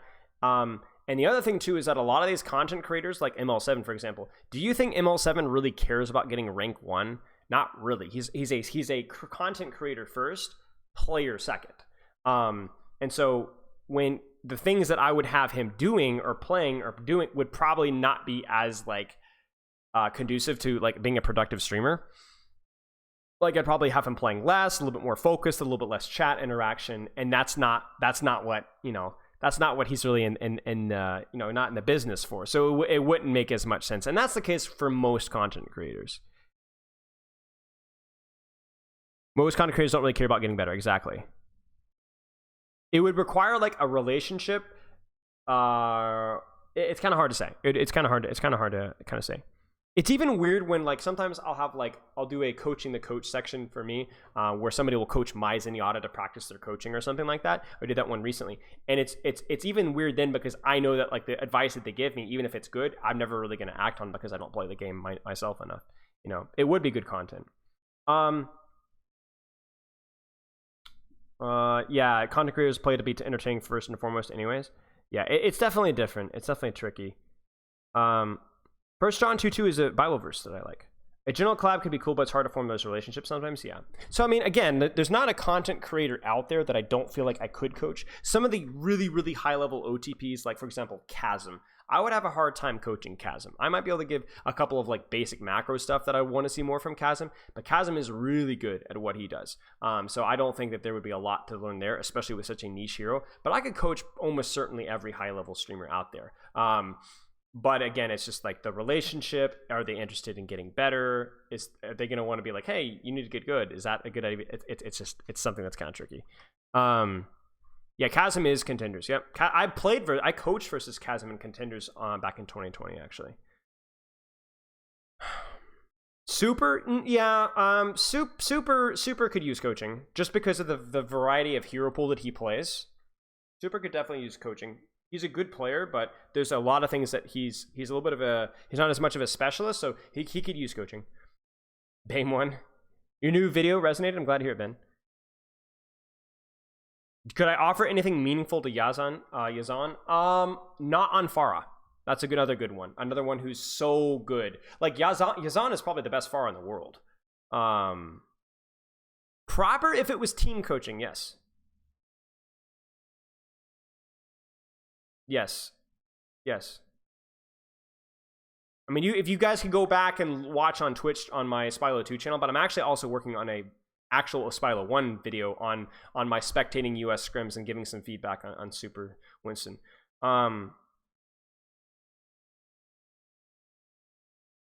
Yeah.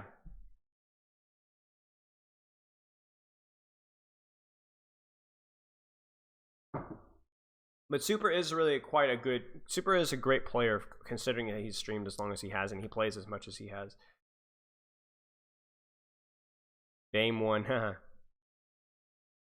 What would your take be on ML7? I think he's a great player. I think he's one of the best streamers out there in terms of playing the game. I don't watch his stream much, but from what I know or what I see, he is a really good player. Which scene do you think is the strongest between NA and EU currently? Honestly, EU, probably. I think EU, the EU Tier 2 scene is much better now. I think the NA has really fallen off.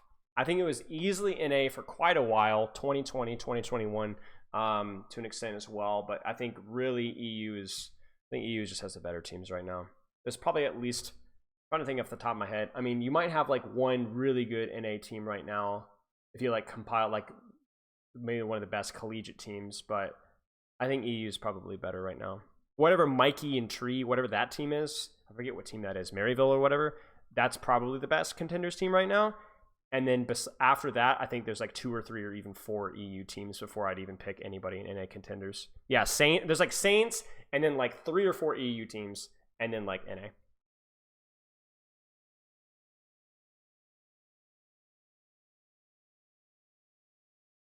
Feel like stuff like the Vegas, yeah. Twisted Minds is good, yeah. Yeah, New York really showed up at the end. Yeah, EU scrim stuff is a bit of a tragedy.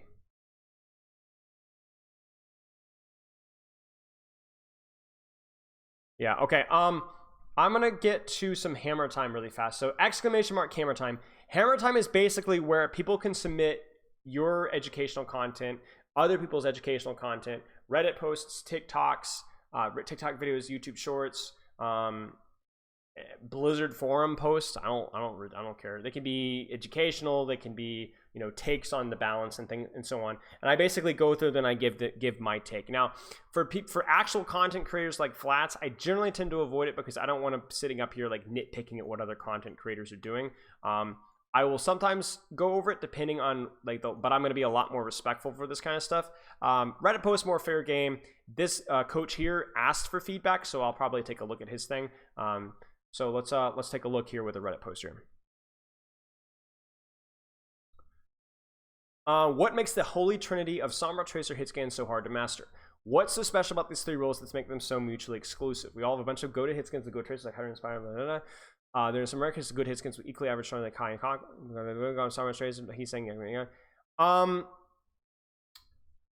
it's because each one of them have very specific demands. Sombra requires a lot of game sense knowledge, understanding your checklist of priorities. Tracer and Hitscan. Tracer, okay, there's the thing about this. Very, very brain-intensive hero.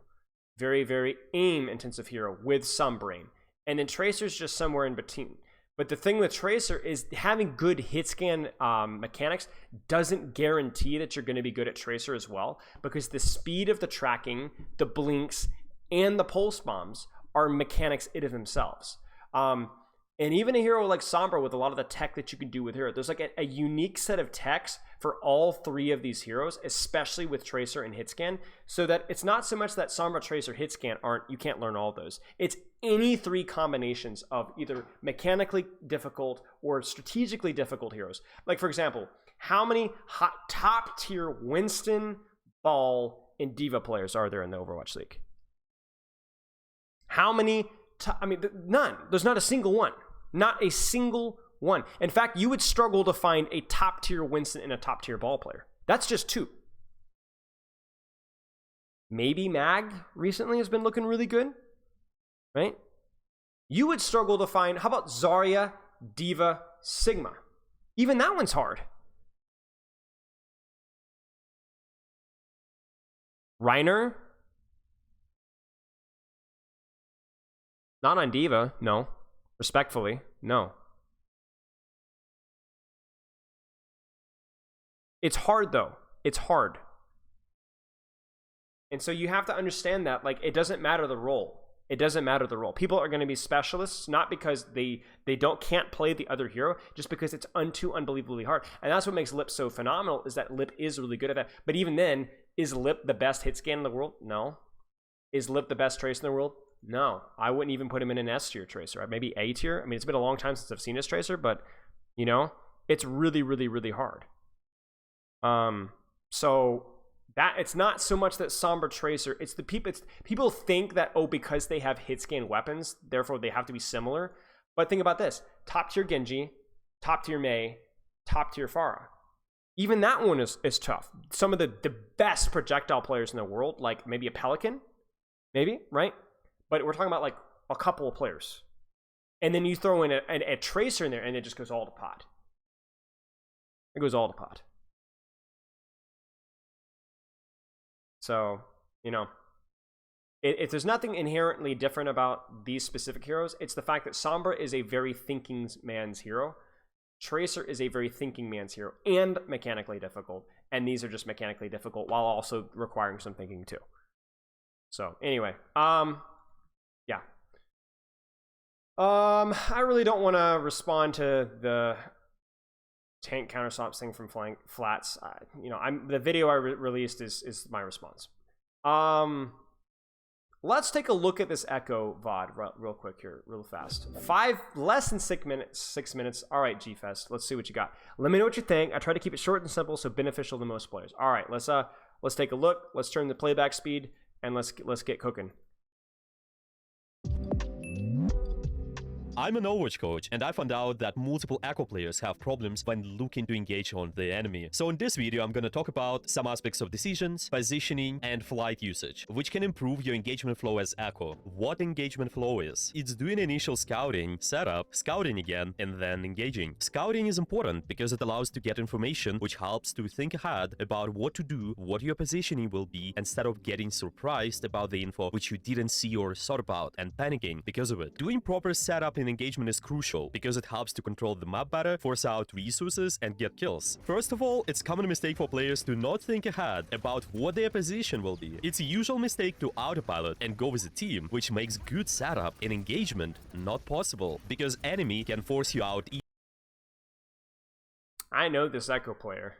I've coached this Echo player. Which makes good setup and engagement not possible, because enemy can force you out easily. Experienced players, though, are actively looking to anticipate where the enemies might be based on their composition, map, and pressing tab before every fight to find information about characters, switches, and ultimates. That helps to execute the engagement properly. Let's look at initial scouting. A lot of players are not scouting where the enemies are accurately, and it becomes much harder to set up and search for targets, which are possible to engage because of it. Experienced players, on the other hand, in general, are trying to position on vertical angles by using their flight and maintaining height by sliding on roofs of the buildings and other similar structures, which gives them better field of view, and actively using peripheral vision to gather information on enemy positioning by looking at characters directly, visuals, sounds of their shots, and cooldowns.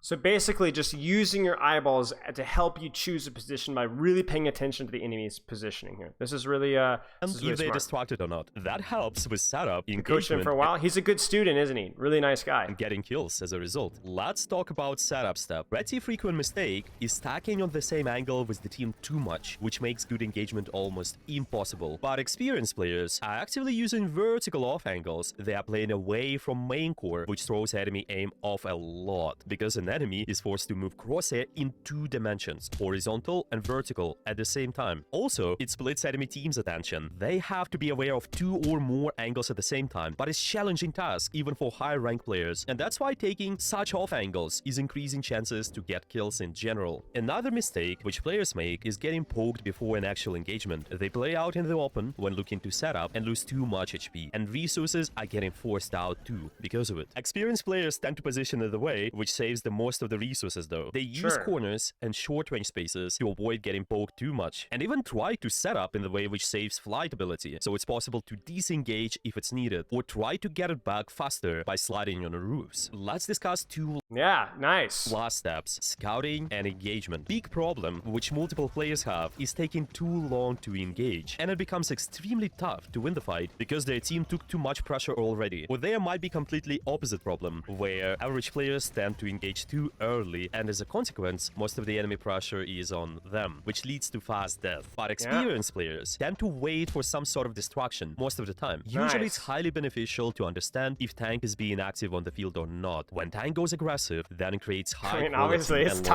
timing. My eyes are lighting up, my pupils are dilating. Defensive abilities which helps them to stay alive. To understand if tank goes aggressive and pulling enemy team's attention or not, pro players are looking at position of the tank. Yellow indicator, which tells the tank is taking damage, and look at if tanks have their defensive cooldowns on, status of armor, and HP. That helps to time engagement accurately, apply more pressure, and get kills. Another common mistake which average players make is being exposed to too many enemies and getting pressured from multiple angles, so they can engage and get kills properly because of it. Experienced players, on the other hand, are using combination of horizontal and vertical corners to their advantage, so it minimizes amount of angles and threats they deal with. In general, it's more practical practical to deal with one angle at a time, simply. Pro players are minimizing their hitbox as well, so it's harder to get pressure from the enemy. Ideally, they try to have most of their hitbox hidden, and want to have an escape route and be able to hide behind the cover in a few moments. As a result, doing all of this, what's been mentioned in the video, can help to improve how you engage as Echo. You will be able to get more information on the field, stay in the fight longer, and get kills at the end. Make sure to subscribe, and if you want to know about engagement flow and other concepts, then you can find me on Metafy. I do free consultations for new students and have a server where I help players for free. Yeah, I think maybe text to emphasize key points again after the first point, because we did it earlier on, but maybe doing it again, like just kind of like at the end, just be like tech, like a summation. My main feedback on the coaching itself was really quite good. Obviously, you didn't go over ability usages, but for the purpose of the video, it's fine. It does what it needs to do. The only thing I would say, I don't know what you guys would think, but maybe I feel like we could have cut down the amount of words being said by 25%. Not necessarily to make the video shorter, but just to offer a little bit of space and breathing room. I think sometimes it felt like you would say something and then add a couple of extra words or say it twice when you didn't really need to. Just letting it sit, few seconds of a pause, and then continuing to go from there. There's a little bit of breathing room because there was so much, like the script was so good. But outside of that, I mean, the editing is like, you make me look like a piker. Like this is really good. But a little bit more silence during examples, just a little bit more breathing room with the words, and maybe some text summation a little bit. But it's way better than my stuff. No, your English was fine. Your delivery was also very fine and very understandable. Chili, thanks for the sub, mate. But just a little bit more space to kind of like let it stew. It felt like you were just like talking nonstop for 5.5 minutes. Got a little bit overwhelming. But the information was good. Where's the thing, guys? Where's the thing?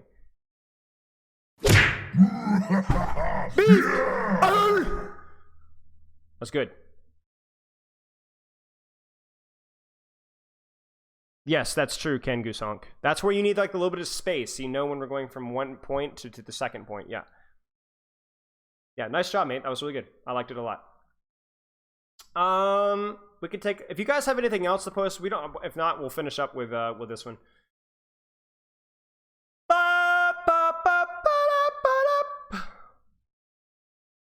First 5 minutes from the Overwatch 2 episode from a Death of a Gamer, hilarious and highly recommended. All right. What is Death of a Game? Let's check it.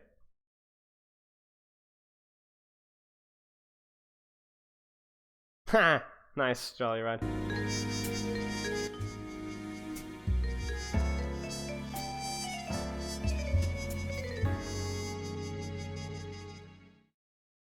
Now, I assume that this is going to be like cringy, so we're only going to watch a few minutes of this, but yeah.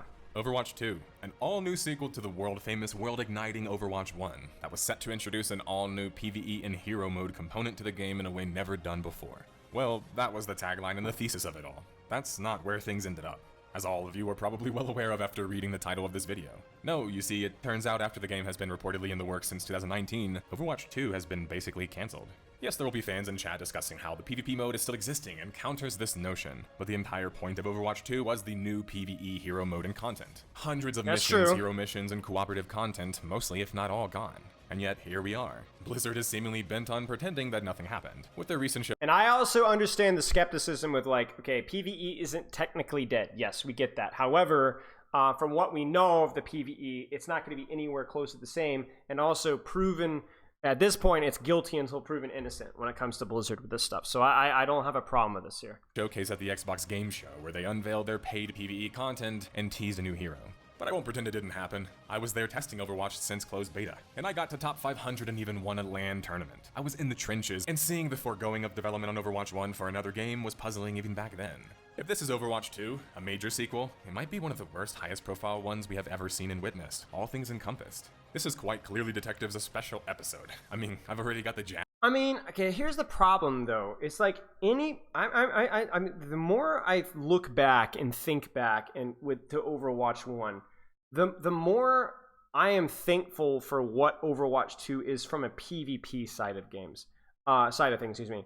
The 5v5, a lot of the hero changes, the hero reworks, the at least I know this is aged like milk, but the reduction of CC, a lot of the new maps, new heroes, like it's a lot of fun. I like the PvP better, a lot better. So I think when you say it's one of the worst sequels ever, it's like it's a 100% true from a certain point of view.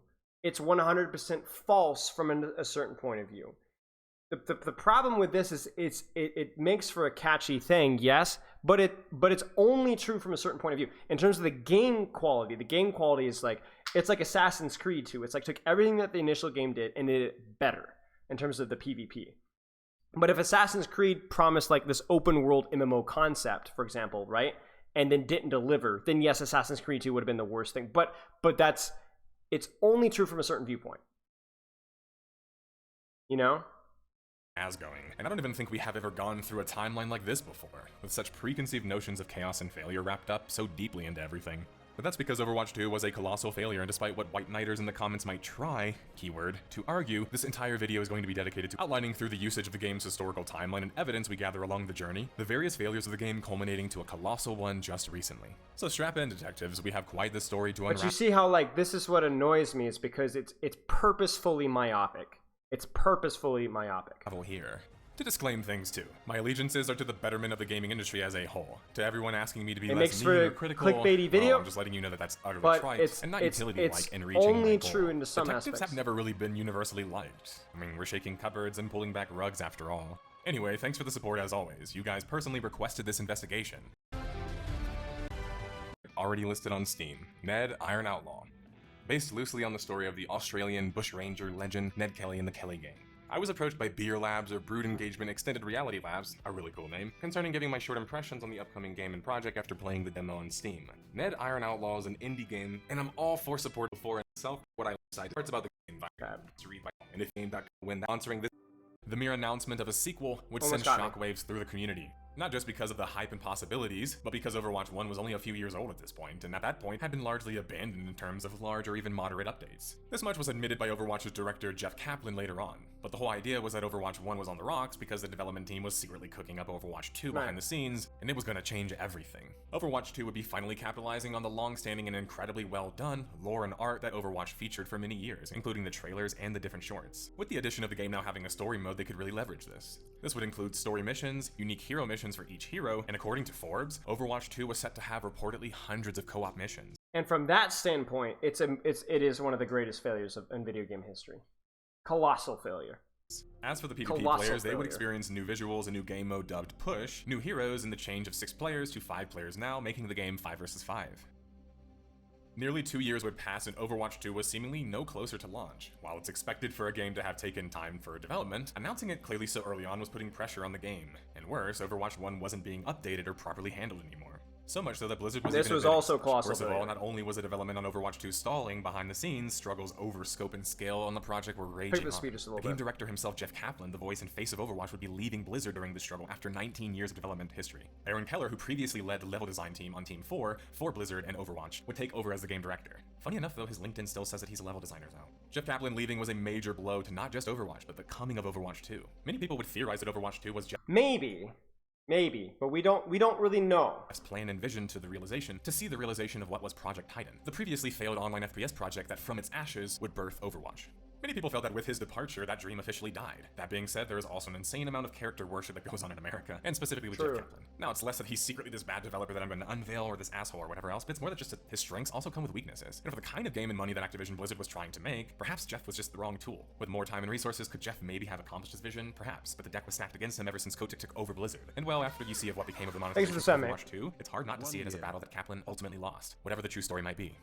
While 2021 would be a quiet year for Overwatch 2 and its coming progress, it wasn't a quiet year for the developer and publisher behind the game, Activision Blizzard. In the summer of 2021, multiple harassment suits would be levied against the company with real credible backing and evidence. The California Department of Fair Employment and Housing would release a 29-page complaint sheet following 2 years of research concerning dozens of accounts of sexual harassment at Activision Blizzard. Activision Blizzard, from all accounts and purposes, was a toxic frat boy culture who had become so powerful and big-headed in their success in video games. You always think, surely that doesn't happen, and then it happens. I had an example today of, you can't give more details because I spoke with the person involved, and I promised that I wouldn't share. But there was, I was talking with somebody that I had worked with recently, in a competitive Overwatch standpoint. Let's just put it that way. and they dealt with sexual harassment to the point to where they were no longer motivated to participate in competing. And you always think it's not, you know, not me, not my group, right? And it might not be your group, but it happens. It happens. And that's the kind of stuff, like we talk about, like women's representation. A lot of it is definitely females or women maybe not have as much interest in the game, maybe not as much interest in competitive. But then as long as these kind of examples of harassment keep coming up, I mean, would you guys be motivated by stuff like that? Display their You guys, I know I work with people that don't even want to play the game anymore because they're tired of getting flamed and ranked. And this is another level onto that. It's rough, man. It's rough. misogyny and bro culture at the workplace, brazenly even. The chickens were coming home to roost though. The backlash was so bad that the major advertisers that were involved in the OWL, or the Overwatch League, were pulling out by the fall of 2021. Now this could be seen as convenient timing as the pro scene and the viewership numbers therein weren't very impressive, but when major advertisers don't want to associate with you anymore, it means that you're losing in the eye of the public. Despite all the developmental drama and drama surrounding the development itself, Overwatch 2 would continue on with a closed beta April 26, 2022. The launch date was also announced for later in the year in October. Bro, I still have good memories. I'm actually thinking about making a compilation of some of the highlights I had from the alpha. The alpha and closed beta were so much fun. There was also more Alpha details especially. concerning the switch to 5 vs 5 and how that would now only feature one tank.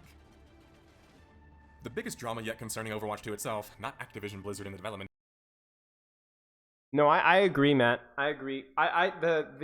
The problem with esports to this day is we still don't have, without LANs, we don't have a real way of monetizing things. Without sponsorships and without LANs, you're not selling merch, you're not selling tickets. So what are you making money off of? Team would be related to the monetization of the game. Due to European law and pressure globally, Activision Blizzard was forced to redo their approach with loot boxes. This was a perfect opportunity for them to devise a new scheme to make money off of their customers, new or old. With the Battle Pass system, new heroes like the support character Kiriko would now be locked behind, requiring players to greatly progress through it and or purchase the Battle Pass. To make matters worse, people did the math on how long it would take to grind both Kiriko herself. Now that's irony there, is that you go from a loot box thing to a Battle Pass progression system. When the Battle Pass progression system, I don't have any science in this, this is just my bro thoughts, is like equally if not more addictive. Herself and all of her cosmetics, and the math was At least when compared to what the Overwatch loot box strategy was, which was really not that addictive at all. staggeringly high, reportedly taking 5 years of grinding at a normal pace to complete. Previously, Overwatch was a Now, wait, really? With the Battle Pass system, new heroes like the support character Kiriko Really? would now be locked That behind, feels requiring like- players to greatly progress through it. That or feels purchase the like Battle an Pass. exaggeration. To make matters worse, people did the math on how long it would take to grind both Kiriko herself and all of her cosmetics, and the math was staggeringly high, reportedly taking 5 years of grinding at a normal pace to complete. No way, really? Previously, Overwatch was a boxed price with loot boxes for skins, but to be honest, as a longtime player, most of the other longtime players like me already had most of the skins that they wanted without having to spend money. With the new system, heroes would be locked behind a paywall, bringing a different sort of monetization the game had never seen before. In competitive shooters, hero shooter or not, players have felt that locking a champion or a hero behind a paywall isn't fair due to needing to play with, as them, or against them in ranked play. It makes the game feel more like pay to win, put simply.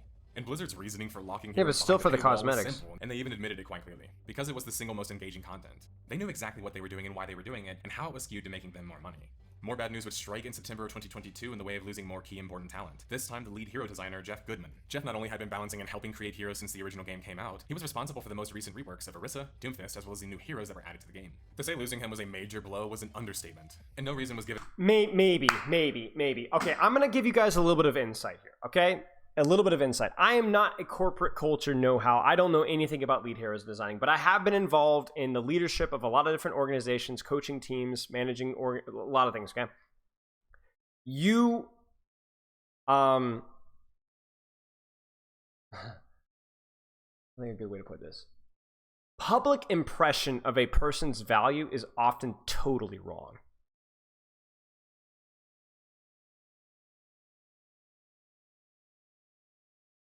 So that's all I'm going to say.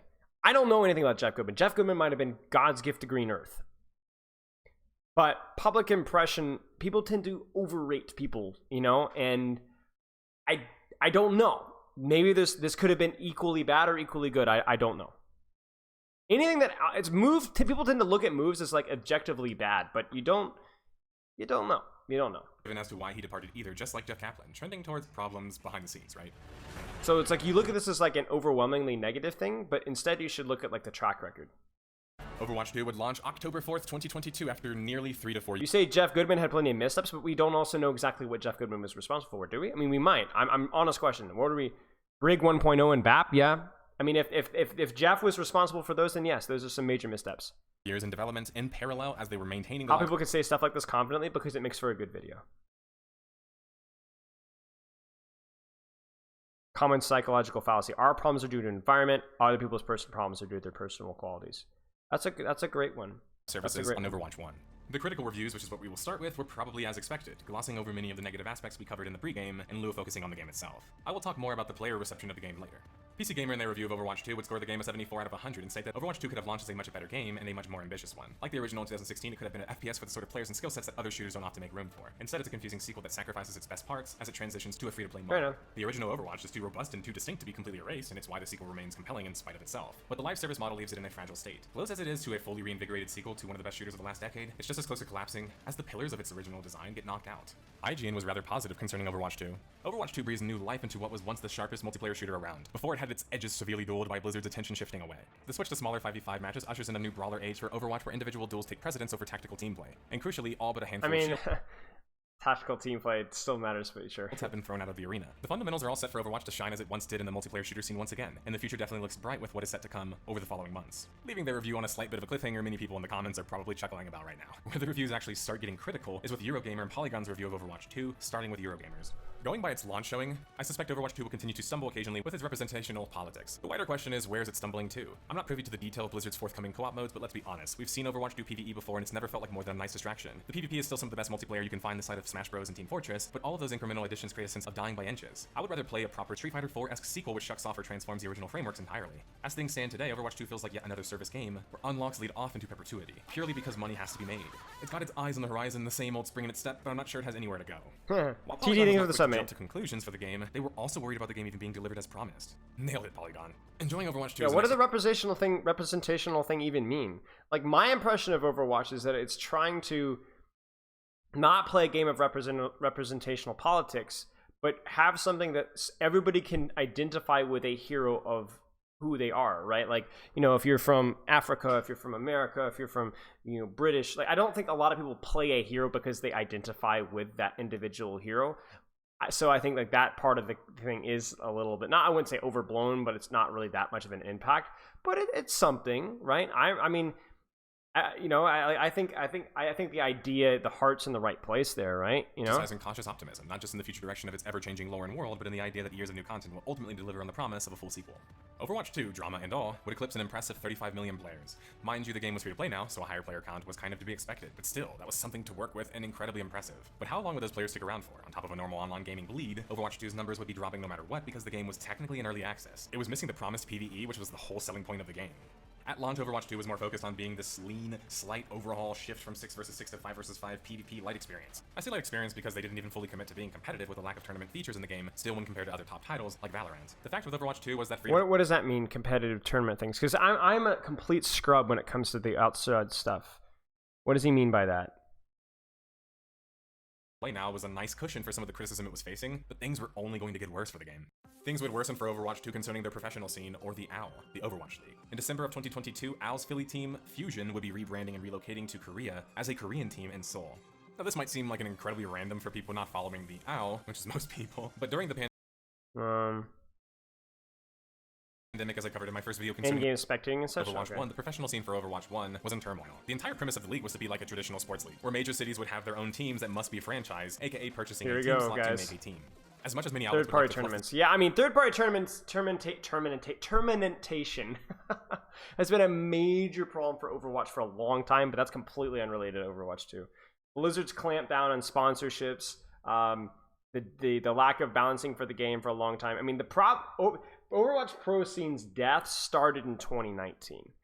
Back with the start of GOAT's meta, and it started to go downhill from there. That's when things started to really accelerate. The story for Activision Blizzard concerning the pandemic being the culprit for the esport dying, the truth is that the esport was never really alive in the first place. It was a forced esport that was artificially created. Activision Blizzard never let Overwatch grow competitively, organically, and the best times were in the original beta because this is the time that we were organizing our own tournaments and doing things grassroots. When only a fraction of your population plays ranked, and even then a smaller fraction who does competitive gaming or watches it, it's going to be hard to build this entire tradition. Do we know that for certain? See, these are the little things that I'm snapping at because these are like the little like below the belt shots that videos like this will take that I don't want to let go. Do we know that? A fraction of your population plays ranked. Really? Only a fraction plays ranked. Is that true? It might be true, but where did he get that?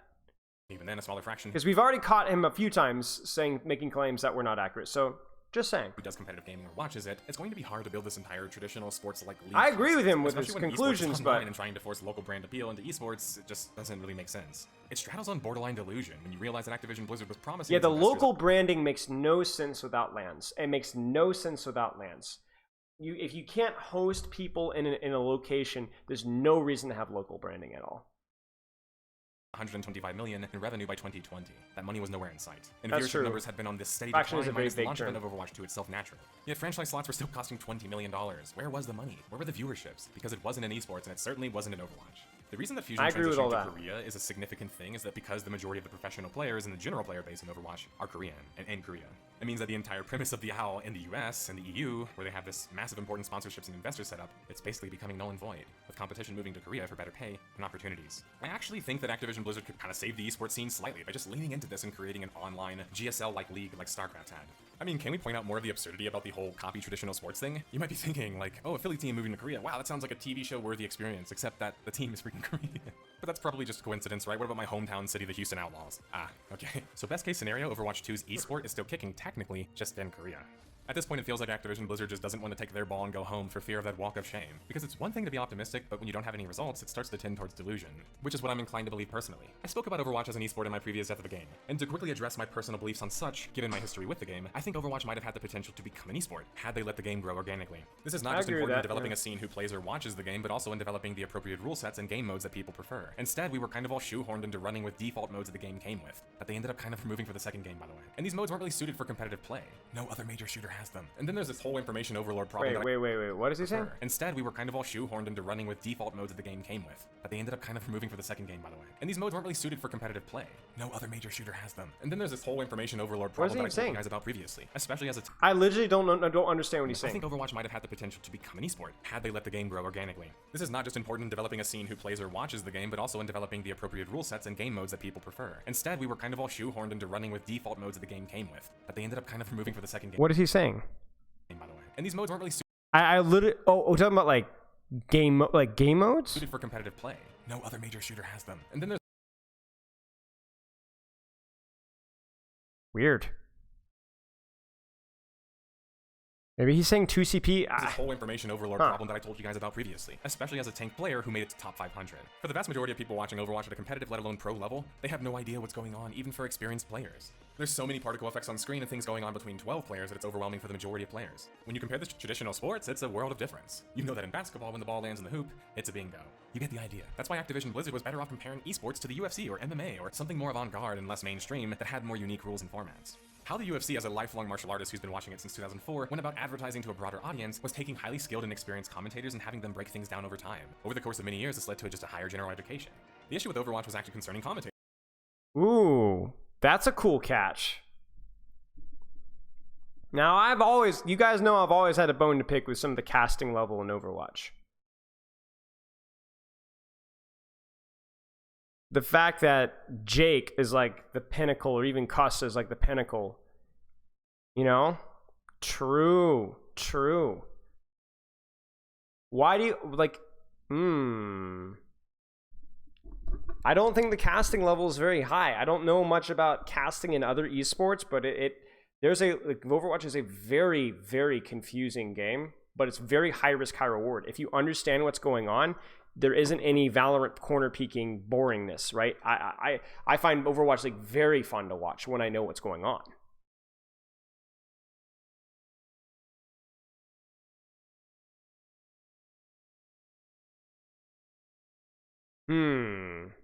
Which, sure, there were some good ones like Reinforce, who was there since the inception of the game, playing competitive lobbies with us, so I know he had a high level of skill and knowledge. But the majority were just fans who didn't particularly understand the game very well.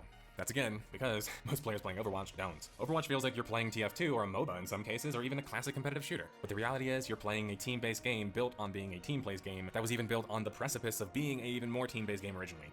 But it's still built for being a team-based game. It's actually one of the most snowbally games I've ever played because of the way it focuses on team fighting and team movement so much. Any top-level player can back me up on this, but in Overwatch 1, once the first point was taken, if that team was able to wipe or charge their ults, it basically meant that if they were any good, GG for the second point, and this carried all the way up to pro-level play. Overwatch 2 had this idea of reducing the amount of combatants to help combat problems of clarity and curb the balance in some ways. For example, reducing the amount of tanks and shields to speed the game up, and solve the problem of too many shields and too many tanks. Balance notwithstanding though, just because honestly they've done so much balancing up and down on the game, I don't have a super strong opinion on which way it goes, except them just reworking some characters, which just ended up feeling like weird because, well, the game was still trying to appeal to casual players, so getting rid of Cassidy's flashbang just seems kind of strange. But I want to focus on what happened to the Overwatch I don't really know what the points were here. So it kind of did seem like you had a plan with those points, but we'll keep moving. formula itself. When a player was removed, specifically the tank, this not only reduces the amount of players, it reduces the amount of frontline presence and helps the other tanks and players. This makes it not only hard to play a tank in Overwatch 2, it means that it's harder for your team to play around a bad tank too. So a good tank is way more powerful, period. Tanks in Overwatch are initiators. They decide most of the time how the fight is started, especially with ults, and sometimes how it ends. It was hard playing as a tank in solo queue in 6 versus 6 because you had to coordinate with your team. Now imagine in 5 versus 5, if you're out of position, it means you're dead. And that means big problems for your team. Alright, I'm gonna have to politely smile and nod to all these points because you guys can know that this is the goofiness. While I personally like the change overall, I think for the large percentage of the population, it wasn't a very good change. The idea of making Overwatch 2 less overpowered with abilities is something that I talked about slightly in my previous videos, and focusing more on the competitive aspects kind of makes sense in a sense, but not at this point, because all it does is further the problem of increasing the DPS queues, and the problem that the game already has regarding the flow of the game. Smile and nod. Smile and nod. That's nice, Grandpa. It feels like you're doing backwards work, but where are you going at this point? I know that sounds strange, again, because I wanted the game to be more competitive with less of these overpowered abilities. But at this point, Blizzard already has nerfed the vast majority of hitscan in the game, even completely nerfed some of the hitscan characters like Cassidy. The game is much slower as a result of many of these changes, which make the switch to 5 versus 5 feel like a band-aid fix, or one that they weren't even fully done implementing. That's nice, Grandpa. And I know they did it too because there was a problem of there being too many shields and too many tanks, and well, the part of the whole problem of lack of knowledge of the game was because in Overwatch 1 you're supposed to actually shoot at the shields a lot of the time, despite that not being fun or very intuitive. In Overwatch 2, That's now true. there wasn't a shield problem, but now tanks barely felt like they could take care of their team, and that was either a good thing depending on the kind of tank player you were, or a bad thing. That's nice, Grandpa. That's nice, bud. Overwatch 2 would introduce their Season 3 February 27, 2023. With this season would be the introduction of a new quarterly... Yeah, see, what we could take from this, and this isn't just a casting issue. Casual players really don't understand the game. Now, I agree with you. There is a lack of an explanation or an onboarding process for this. I don't think developers understand the game. That's the problem. Battle Pass, the workshop, which would now allow for custom mapping and some new mythic skins. The key thing, Blizzard needs to hire me. I will run around in joggers with my knee socks, and I will teach them their own game. I will teach them their game. I will teach them why it works, how it works, and they can do whatever they want with that information. Producer Jared Noose was dismissive slightly of fans clamoring for different games, expressing a need and desire to focus and balance and fix what was already currently there. The problem is that you release a new game, so people are going to be expecting new content, right? The first true major season, arguably, was Season 4, with the introduction of a new hero support in Lifeweaver, a new fan-made map, thanks to the workshop, and a few other bells and whistles. Season 4 felt like the perfect place for Overwatch 2 to be building momentum. It was problematic that they still hadn't brought in their promised matchmaking changes and fixes to the game, further hurting their ranked population. My eyes hurt just watching Lifeweaver gameplay. It just actively makes me physically ill. Oh. But looking back, April seemed like a good month for Overwatch 2 overall. I don't think anyone could really have imagined what would have happened the following month. A dagger of an announcement would hit the web May 16th, 2023. Overwatch 2's PvE hero mode with the RPG-like missions and progressions and talent tree system would be cancelled. Keller explained that the hero mode had been in development since Overwatch's launch in 2016 and that it apparently was part of the vision the team had for Project Titan, the cancelled FPS MMO from which Overwatch was born. Like the article states, the hero mode was a remnant of Project Titan, and it being cancelled was Keller and the team putting to bed the dream of Project Titan, period. The game director Keller basically stresses in his public statements that concerning the cancellation that they had evaluated it and that it was just too difficult to do, and too difficult to do while maintaining development on the other part of the game. Now, if I left my journalistic integrity or just general integrity where the writer of this article at The Verge and many other journalists left theirs, or just making excuses for a billion-dollar corporation fumbling a launch and product, then yeah, I would just leave it there. But I won't. In fact, that's why I made this video. Okay, I will say, pretending that you're the knight, the irony is here is that he's calling the white knighters, but the white knighters are the ones that, like that, he's taking the low-hanging fruit here. You know, you can bash on Blizzard all you want, they deserve it, but don't pretend like you're creative or clever like all those other journalists. Everybody was trashing on Blizzard here. This is just cringy. If you're gonna bash on Blizzard for views and clicks because it's what your YouTube channel does, go for it. They deserve it, right? Your take is accurate. Sure, But don't sit here and pretend that you're like, oh, well, I'm gonna give it to you real, guys. Blizzard is bad. Listen, nobody else gotta tell you that, but Blizzard is bad. Canceling a multi-million-dollar PvE thing is bad. Trust it from your old honest John over here. Like, come on, dude, you're not clever or creative. Like, you don't have to be clever or creative, but don't pretend to be clever and creative. It's just, it annoys me. Activision Blizzard, with the help of many diehard fans and an army of media lining up for the scoop, has controlled the narrative. I have already gotten what? Activision Blizzard, with the help of many diehard product, then yeah, I would just leave it there. But I won't. In fact, that's why I made this video. Overwatch 2 and Activision Blizzard, with the help of many diehard fans and an army of media lining up for the scoop, has controlled the narrative. I have already gotten comments on my stuff about it too. Comments saying, well, they always said that they were going to charge for the other PvE content mission. What? What? Under what rock are you living? Under what rock are you living? Guys, no! Blizzard, listen! They're gonna, the PvE, don't let them tell you otherwise! Fight back! Man, come on, what, they got Blizzard representatives coming to my house, dragging me around? Come on, guys, that has to be the cringiest thing I've seen in a video in a long time. And the irony of this here is that while the vast majority of this guy's points have been totally legitimate, it's so hard to ignore the cornball from that right there. Like, you're hurting your you're hurting your what is it? Not viability. Your rep, not your rep. It's hard to take you seriously when stuff like this. Credibility, yes, thank you. You're hurting your credibility with stuff like this. It's like, all right, dude, come on, man. Like, listen, just crap on Blizzard, dude. The video's been enjoyable. Come on, dude, you're killing me. I have already gotten comments on my stuff about it too. Comments saying, well, they... Well, duh. Guys, comments on my video. Oh no, disagreeing with me. They're out there, they're fighting me. Duh. You could go out there and make water is wet video and you'd have people disagreeing with you in the comments. They were going to charge for the other PvE content missions. Very they didn't do anything hubristic. wrong and didn't necessarily cancel the PvE, right? The idea is that Activision Blizzard or Team 4 is just a small moving team. It's an indie team who struggles with game development, resources, and talent. That they couldn't do the things that they really wanted to do. And we should just accept that they're going to do their best going forward. Except they aren't a small team, and they aren't struggling in resources. But who really thinks that or says that? Like this is like taking a this is the most straw man thing I've ever heard in my life. We get it. Shut up. And the truth is, they lied to everybody and sold us a game that wasn't complete and was. We know.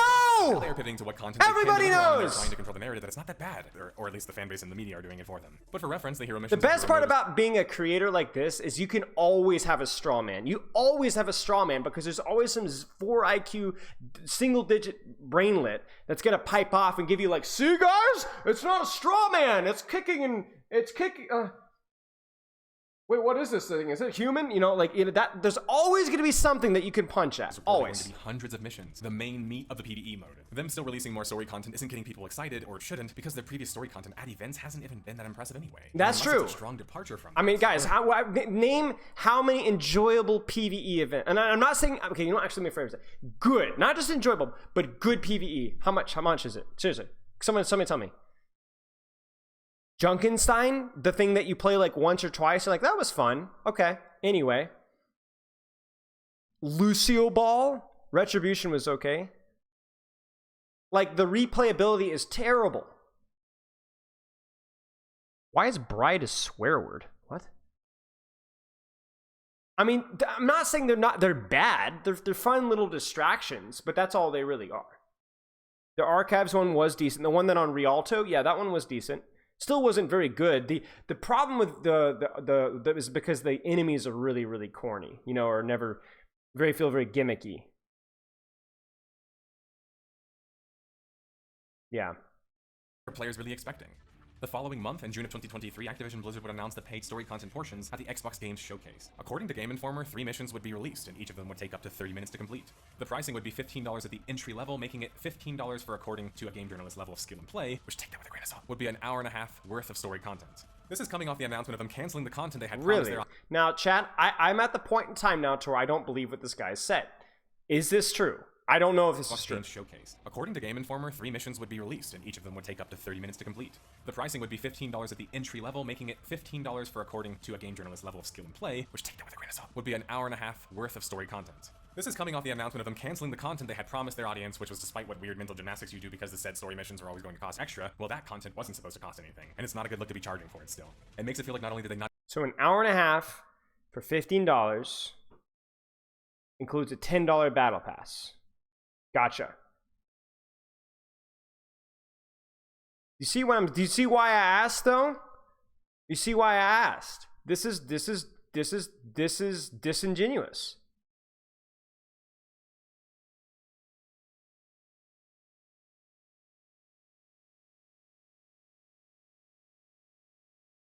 It's disingenuous. Now, you can attack it for being paid PvE content. I get it. But don't say that it's $15 for 3 story things when there's also 1,000 coins or whatever battle pass thing, as if that's not a huge part of the reason of why you would pay something. You're withholding info here to make your point, but it's very relevant info here. deliver on the content and promises that they made, aka... Now, I get it. Charging for PvE content, oh, that's kind of annoying, right? That's not... I get it. That's shifting goalposts that, oh, PvE was supposed to be this and that. I get it. But come on now. Failed as a business with their customers, they're still trying to monetize the remnants instead of doing the moral thing and releasing those for free due to canceling the majority of the whole reason they announced the second game. Now, you can argue this point here, but you don't need this point to... You don't need to be withholding information at the same time. In the first place. Well, unless they want to argue that, well, it's not because of that and it was actually because of monetization at this point. With moves like this, it's hard not to feel that way, right? And I know the comments are coming regardless of how much logic and non-bootlicking I do. But they could have used the story missions as a moment to right their wrong, right? It's not like we requested and they maybe would do hero mode. No, they promised they would do it, and they didn't do it. Instead, they found more ways to continue to monetize on the same schedule no matter how utterly tone-deaf they were due to delivering a subpar product that was missing a key feature they promised. Remember, guys, that's who you are defending. Season 5 for Overwatch 2 would continue on June 13th, 2023. This season would finally bring the much-needed competitive matchmaking changes and balancing, such as solo queue players not being placed into multi-queue games. I don't know that I would say the game died due to lack of monetization. I would say the game probably died due to lack of support because they were so busy in Overwatch 2. At least that's part of the truth. Part of Season 5 is despite being a rather good update overall, as it's basically... I mean, this is why people don't take the PvE is dead narrative seriously. Right, because there's always a straw man. I mean, by the way, this is not just about Overwatch. Politics, you know, anything that you want to talk about, people will always take the point, exaggerate it, and the reason why that's so bad is because it gives the people that you're exaggerating against a reason to make fun of you. I'm not going to say anything, but you could put out at least a dozen things in the current political spectrum right now and say it's because one side exaggerates the point and creates a punching bag or a straw man for the other side that might be in the wrong to punch versus. And what it does is it creates an us versus them narrative that has zero nuance, and it becomes two caricatures fighting each other. It's like a cheap Japanese Godzilla movie. It's what it is. Balancing and matchmaking focus, something that should be arguably fixed in a launch product, right? Is Activision Blizzard wanting a pat on the back for bringing back a feature? So PvE is dead. No, Blizzard is good. Well, no, stop. No, never mind. Screw you guys. That's what ends up happening. On fire system. Somebody mentioned this in my podcast and I thought it was a joke, but seriously, it's right there on the patch notes. So bug fixes, balancing, matchmaking fixes, wanted for months. Doesn't seem like a good answer to the criticism that the game was facing concerning the content either, though. And then wanting a pat on the back for bringing back a feature that the old version of the game had just seemed tone deaf once again. And if anything, it begs the question more and more: how finished was Overwatch 2 really, right? When you're well, here's the thing. It's right there on the patch notes. Here's the thing. So here's my thought on, if you guys want my thought on bringing back Overwatch 1 features. I don't have a problem with that. If you think that taking away On Fire, if On Fire was an unnecessary thing, or the hero portraits was an unnecessary thing that we don't think was good for the game, we're going to remove them. Okay, wait, no, we made a mistake. Let's go back. I think sometimes the way things are phrased is we took away features. And now, fine, you can have them back. See? Now give us love in cases. That's not always the way I see it. The way I see it is that they make changes to the game, but then realize, oh, that actually didn't work. Like reverting a balance patch in a way. It's still unfortunate that it happened. There's no reason for hero portraits to have gone away or for On Fire. But I don't think this is like some big secret little evil devious strategy to make people miserable and then give it back, right? People are trying things. They're trial and error. You give Cassidy a crappy ability, you take away a crappy ability. I get it, right? You know, like I think now then you get to a point where you're just being negative for the sake of being negative, right? You know, okay, if it's the way that Blizzard frames it, then I would agree with that. I think Blizzard's PR or marketing team has crapped the bed worse than a box of prunes in a man with a digestive issue. Like I like if they framed it that way, I would agree. I would understand that too. I even think like the live stream strategy that they do is a terrible way of doing things. Videos would be so much better. Short videos with Aaron Keller with some editing, so much better. Nobody watches the live streams. I don't have the patience for it. This is my job and I don't have the patience for it. But if the way that they're communicating it is bad, then I get it. And I have read several of the developer blogs, and at points I felt that they were kind of tone deaf with their communication. That's true, Kielver. I mean, for not Kilo Live, Kielver, Kilo Live, yes. I mean, for crying out loud, the game that we're talking about right now on release, nobody or not release on announcement, nobody even knew what it was. You guys remember that when it was released? We were like, what? What? Right? Like what is it? What is it? What is it a PvE? Is it a game? What are we doing? Like, so no, I agree with that. I would agree with that. So bug fixes, balancing, matchmaking fixes, wanted for months. Doesn't seem like a good answer to the criticism that the game was facing concerning the content either, though. And then wanting a pat on the back for bringing back a feature that the old version of the game had just seemed tone deaf once again. And if anything, it begs the question more and more, how finished was Overwatch 2 really, right? When you're constantly balancing your heroes and after basically slightly overhauling your game in the first place, it speaks to the fact that you either adopted a new vision and are trying to adapt to it, or you lost your lead hero developer and don't have the same vision or eye for things that maybe he did. Whatever it is, still the changes were needed, clearly. But that doesn't do much to help in bringing in new players or even in players who already left. And to me, the thought of getting them to spend $15 for a few hours of story content just seemed like a hard proposition.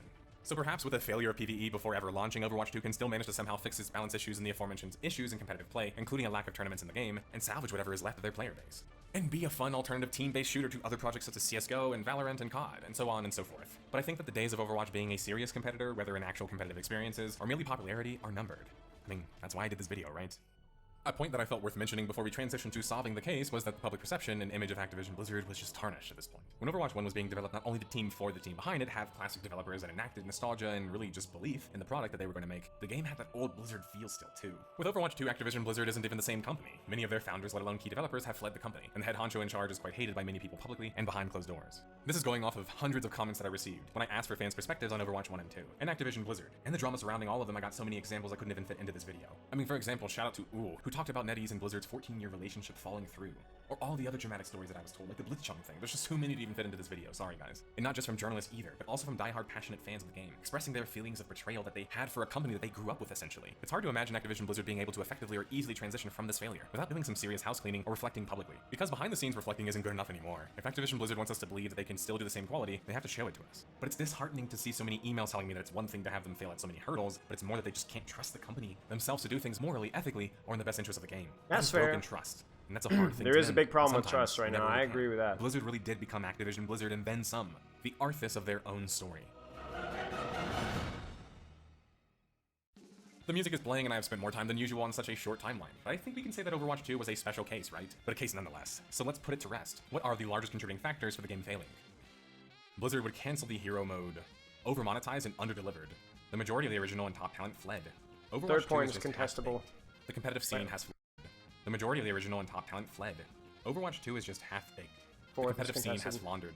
Blizzard has Five is tanked their true. likability past the point that whenever they Six made is new true. announcements, people were just making memes about it. Overwatch 2 still exists, everybody. I'm well aware of that. And likely will still exist until Activision Blizzard is done squeezing more money out of it. Now, I have no desire to return to that game or don't really see a path forward for them, past being quite the niche title. Because I think pulling a Final Fantasy XIV, which is what people constantly echo in my comments anytime a game fails, takes humility in admitting that you messed up. And nothing about Overwatch 2 feels that way. Because then they would have to essentially admit it was done largely for monetization reasons. Hence the major Okay, degradation. well, we'll call it there. So, no, I think this video, it has a lot of good points, but it loses a lot of its credibility when it stresses, lies, or misrepresents things. The problem with Blizzard is there is enough out there to make fun of Blizzard without having to resort to the disingenuous kind of stuff here. It's that there's so many ways of choosing your battles here that just kind of cornballs it up. You know, and at this point in time, we're kind of used to it at this point, but it definitely gets old. So, am I familiar with the house cleaning that WoW Diablo streams? No, I'm not. I'm not.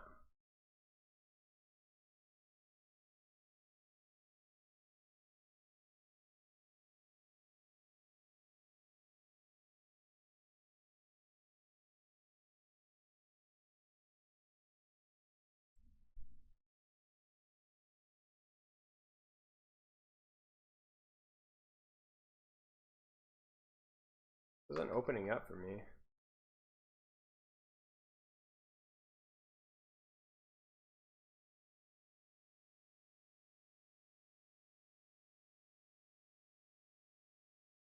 The Life Fever post in my Hammertime thing isn't opening up.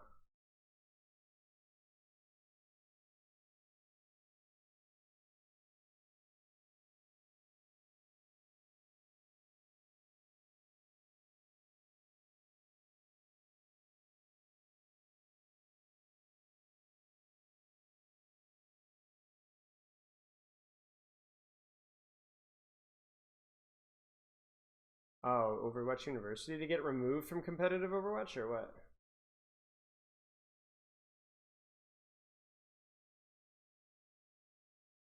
Okay, let's take a look at this. I'm gonna call it after this here. This post is directed at any support players, support mains. To be the only class that instantly understands and just as genuine breath fresh air. I draw the game take seriously as a married man. Also, I'm using the transport.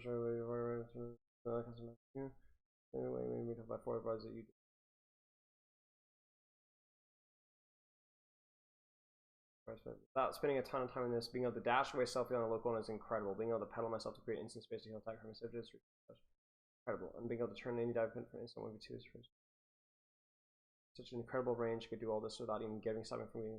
Instantly life weavers will build us. So his survivability is hit or miss. I find that it's incredibly inconsistent. It's one of those survivabilities that it's very good versus certain heroes and certain matchups, and it's very bad versus other matchups. Anything that can Sombra hack, anything with range sniping ability, anything that's melee oriented really struggles. But then anything that can lock you down, very, very, very poor survivability. Now his hitbox changes have definitely improved, but Life Weaver destroys every dive is just total hogwash. Yeah, and it's even things like people landing on your pedal, which technically you can't prevent. Is a big problem with his survivability. It almost feels like it's a requirement to hope that the enemy team messes up for you to be able to survive the dive. Next, unlike Baptiste Kiriko Moira, let's see, attacking is getting the most value that he could in this bit. I use this as an example. Everyone knows that to get the maximum value of this character is you have to play very balanced play so that constantly play attacking pressure, staying heals. In the awareness of all the back thing. Every heal that Life Weaver sits out and hits it. Faster once plus and it's 100% value regardless of wacky strategy. Yeah, see, this is a flawed comparison. This is like saying a Life Weaver focusing on healing doesn't miss his or her heals and will be able to maximize their output. But that's because Life Weaver in of itself, the hero design gimps his neutral value. Because he has no skill shots, he is balanced accordingly in such to where his impact is lower overall as a whole. It's like saying, I never miss my heal beam with Mercy. Yeah, but where's your playmaking potential right there? Right? What is your, if all you're doing is healing and I never miss my healing, that doesn't necessarily inherently mean that the hero provides a lot of value. It means that the hero easier to hit the ceiling of the value of the hero.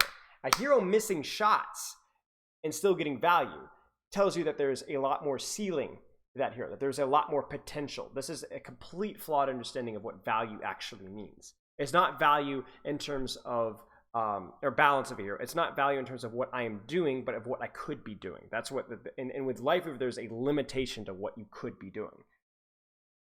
I just see all this,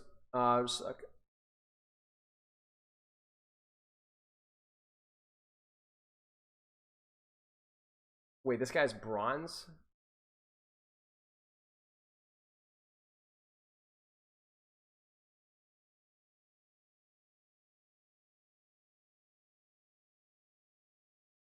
Finally gets the assurance that it isn't me, it's you. You're getting the heals you complain about, so hit your shots and get in a limb. This feels like somebody's Joker arc. This is definitely somebody's Joker arc. Oh my days. This is definitely a Joker arc. With all due respect, you making all these spoilers will say your heart's like growing. Really, it does indicate that it's you, not everybody else. Oh my days! Oh wow, that was sit. Oh wow. Oh dear.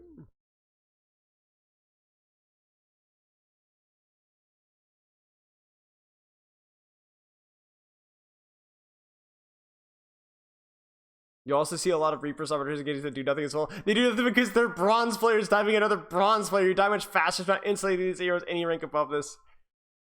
Oh my gosh. Oh, this is. Okay, now we're getting. What is this even? Wait. Given that I live in a country that claims protection while guns are leading cause of death, I do not take this as prompt to reevaluate. They say that I have to play. What is this guy doing?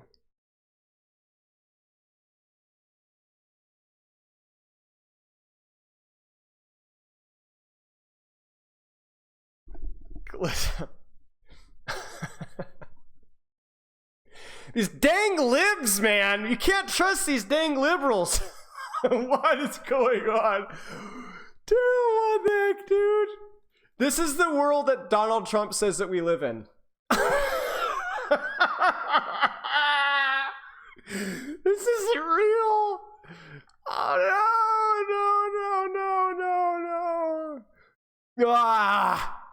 no. Dang it, man. Sleepy Joe's getting to us, guys. I knew it. These dang liberals. All right, I really have to look at this replay. Oh my gosh.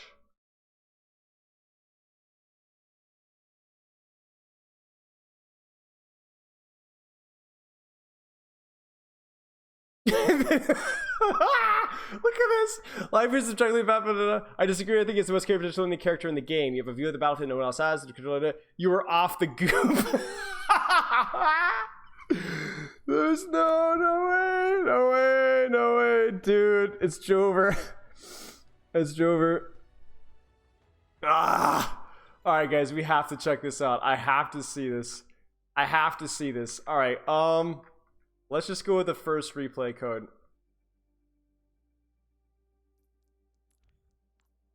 Oh gosh. My day has been made. Alright, Bad Beard. What do you got for me, mate?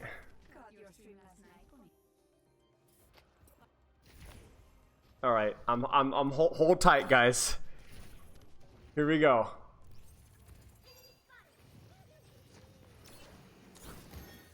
I'm letting into my guilty pleasure. I don't want to be a guy roasting bronzes here, you know? But for the post that was being made, I just have to know. I have to.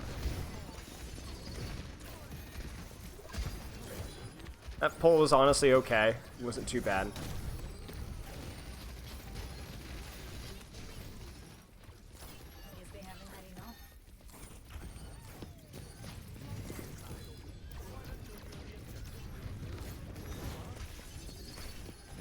Sure. This is okay. Could be worse.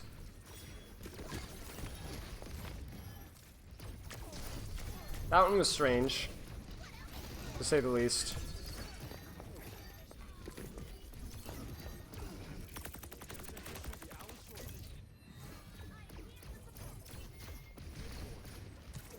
I think we're just gonna stand here. No! Oh no.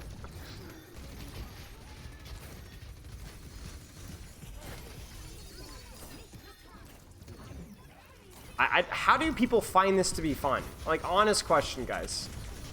Honest question. How does anybody find this fun? No. Oh, no. Sure. I just, like, I hate to sound like DeFran here. That's not exactly like my life mission, is to sound like DeFran. But you really, you have to hate yourself to enjoy this hero, right?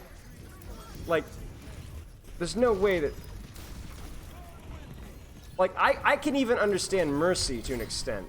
But I don't understand this hero. I just don't. Nice! Look at this Chad. See, All of you guys are haters. This guy. All right, we'll watch one more team fight before I lose interest here. Your carry is Mecca securing the point. This is unbelievable. This is bronze, ladies and gentlemen. We are now 3 minutes in. Let's say over 2 minutes of fighting. Surely that's it. Sure, oh no. Bro, what is... I'm going 2 time. I can't handle this anymore. Why are you pulling? What?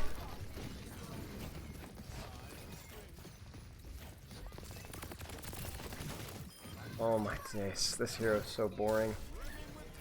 Don't tell me this hero isn't is well designed. Just don't.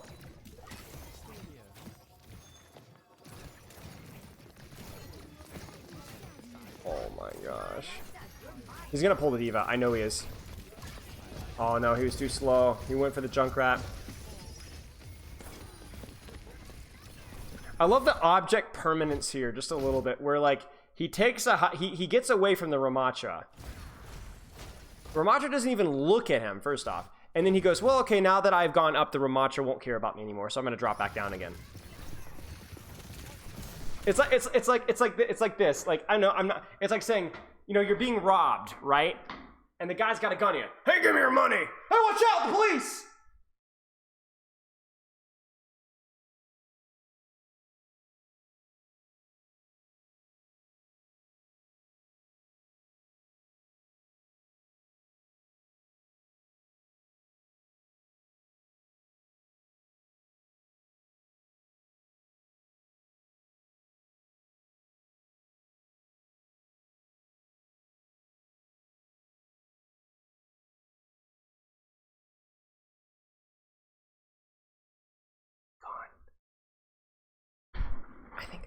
I think safe now.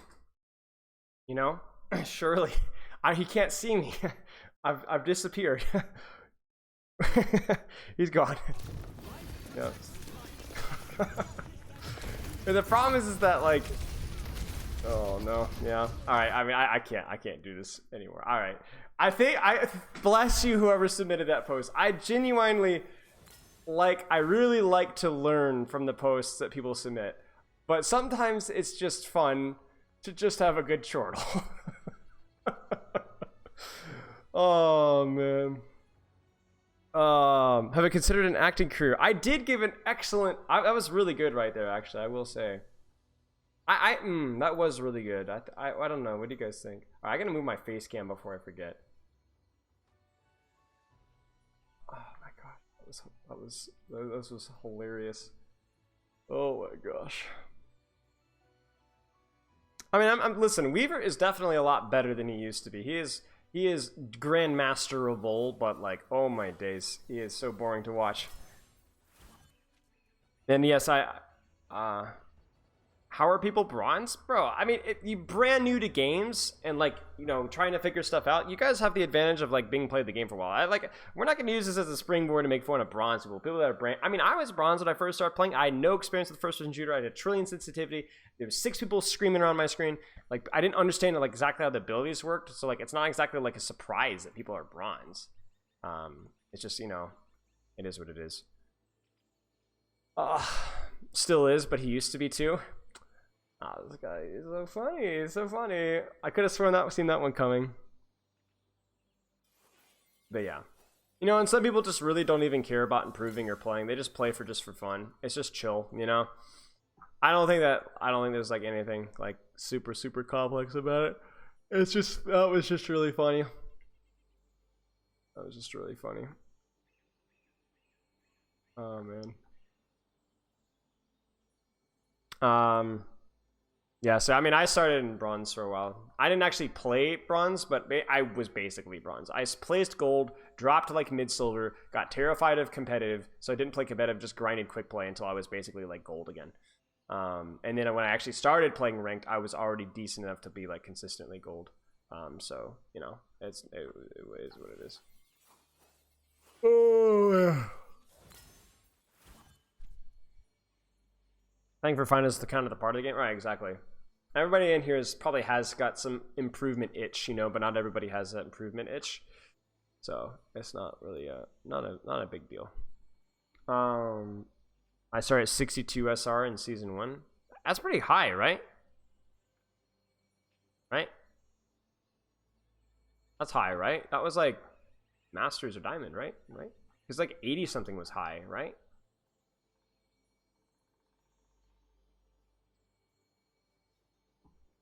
I don't remember.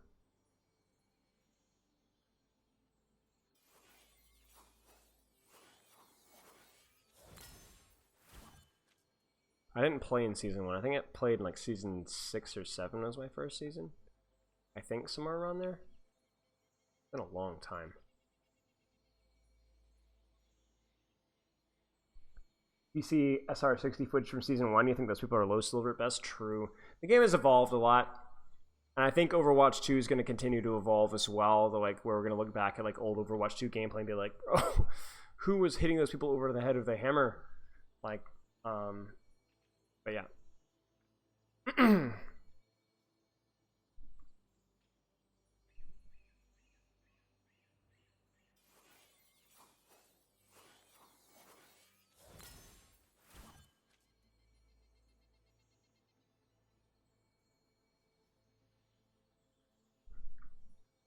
Okay, let's I found a Widowmaker streamer.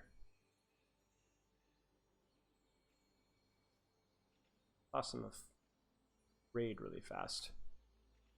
Alright, chat, I'm gonna head out. I'm tired. I've been doing a lot of editing the last few days. Okay, chat, loves and kisses. We'll be back on Thursday. I don't really know what the game plan is going to be on Thursday. You know, with Owl still being, you know, MIA, we're still, I'm open for ideas. So if you have anything ideas that you want to do it, jump in the Discord, content suggestions. I'll see you guys on Thursday. Loves and kisses.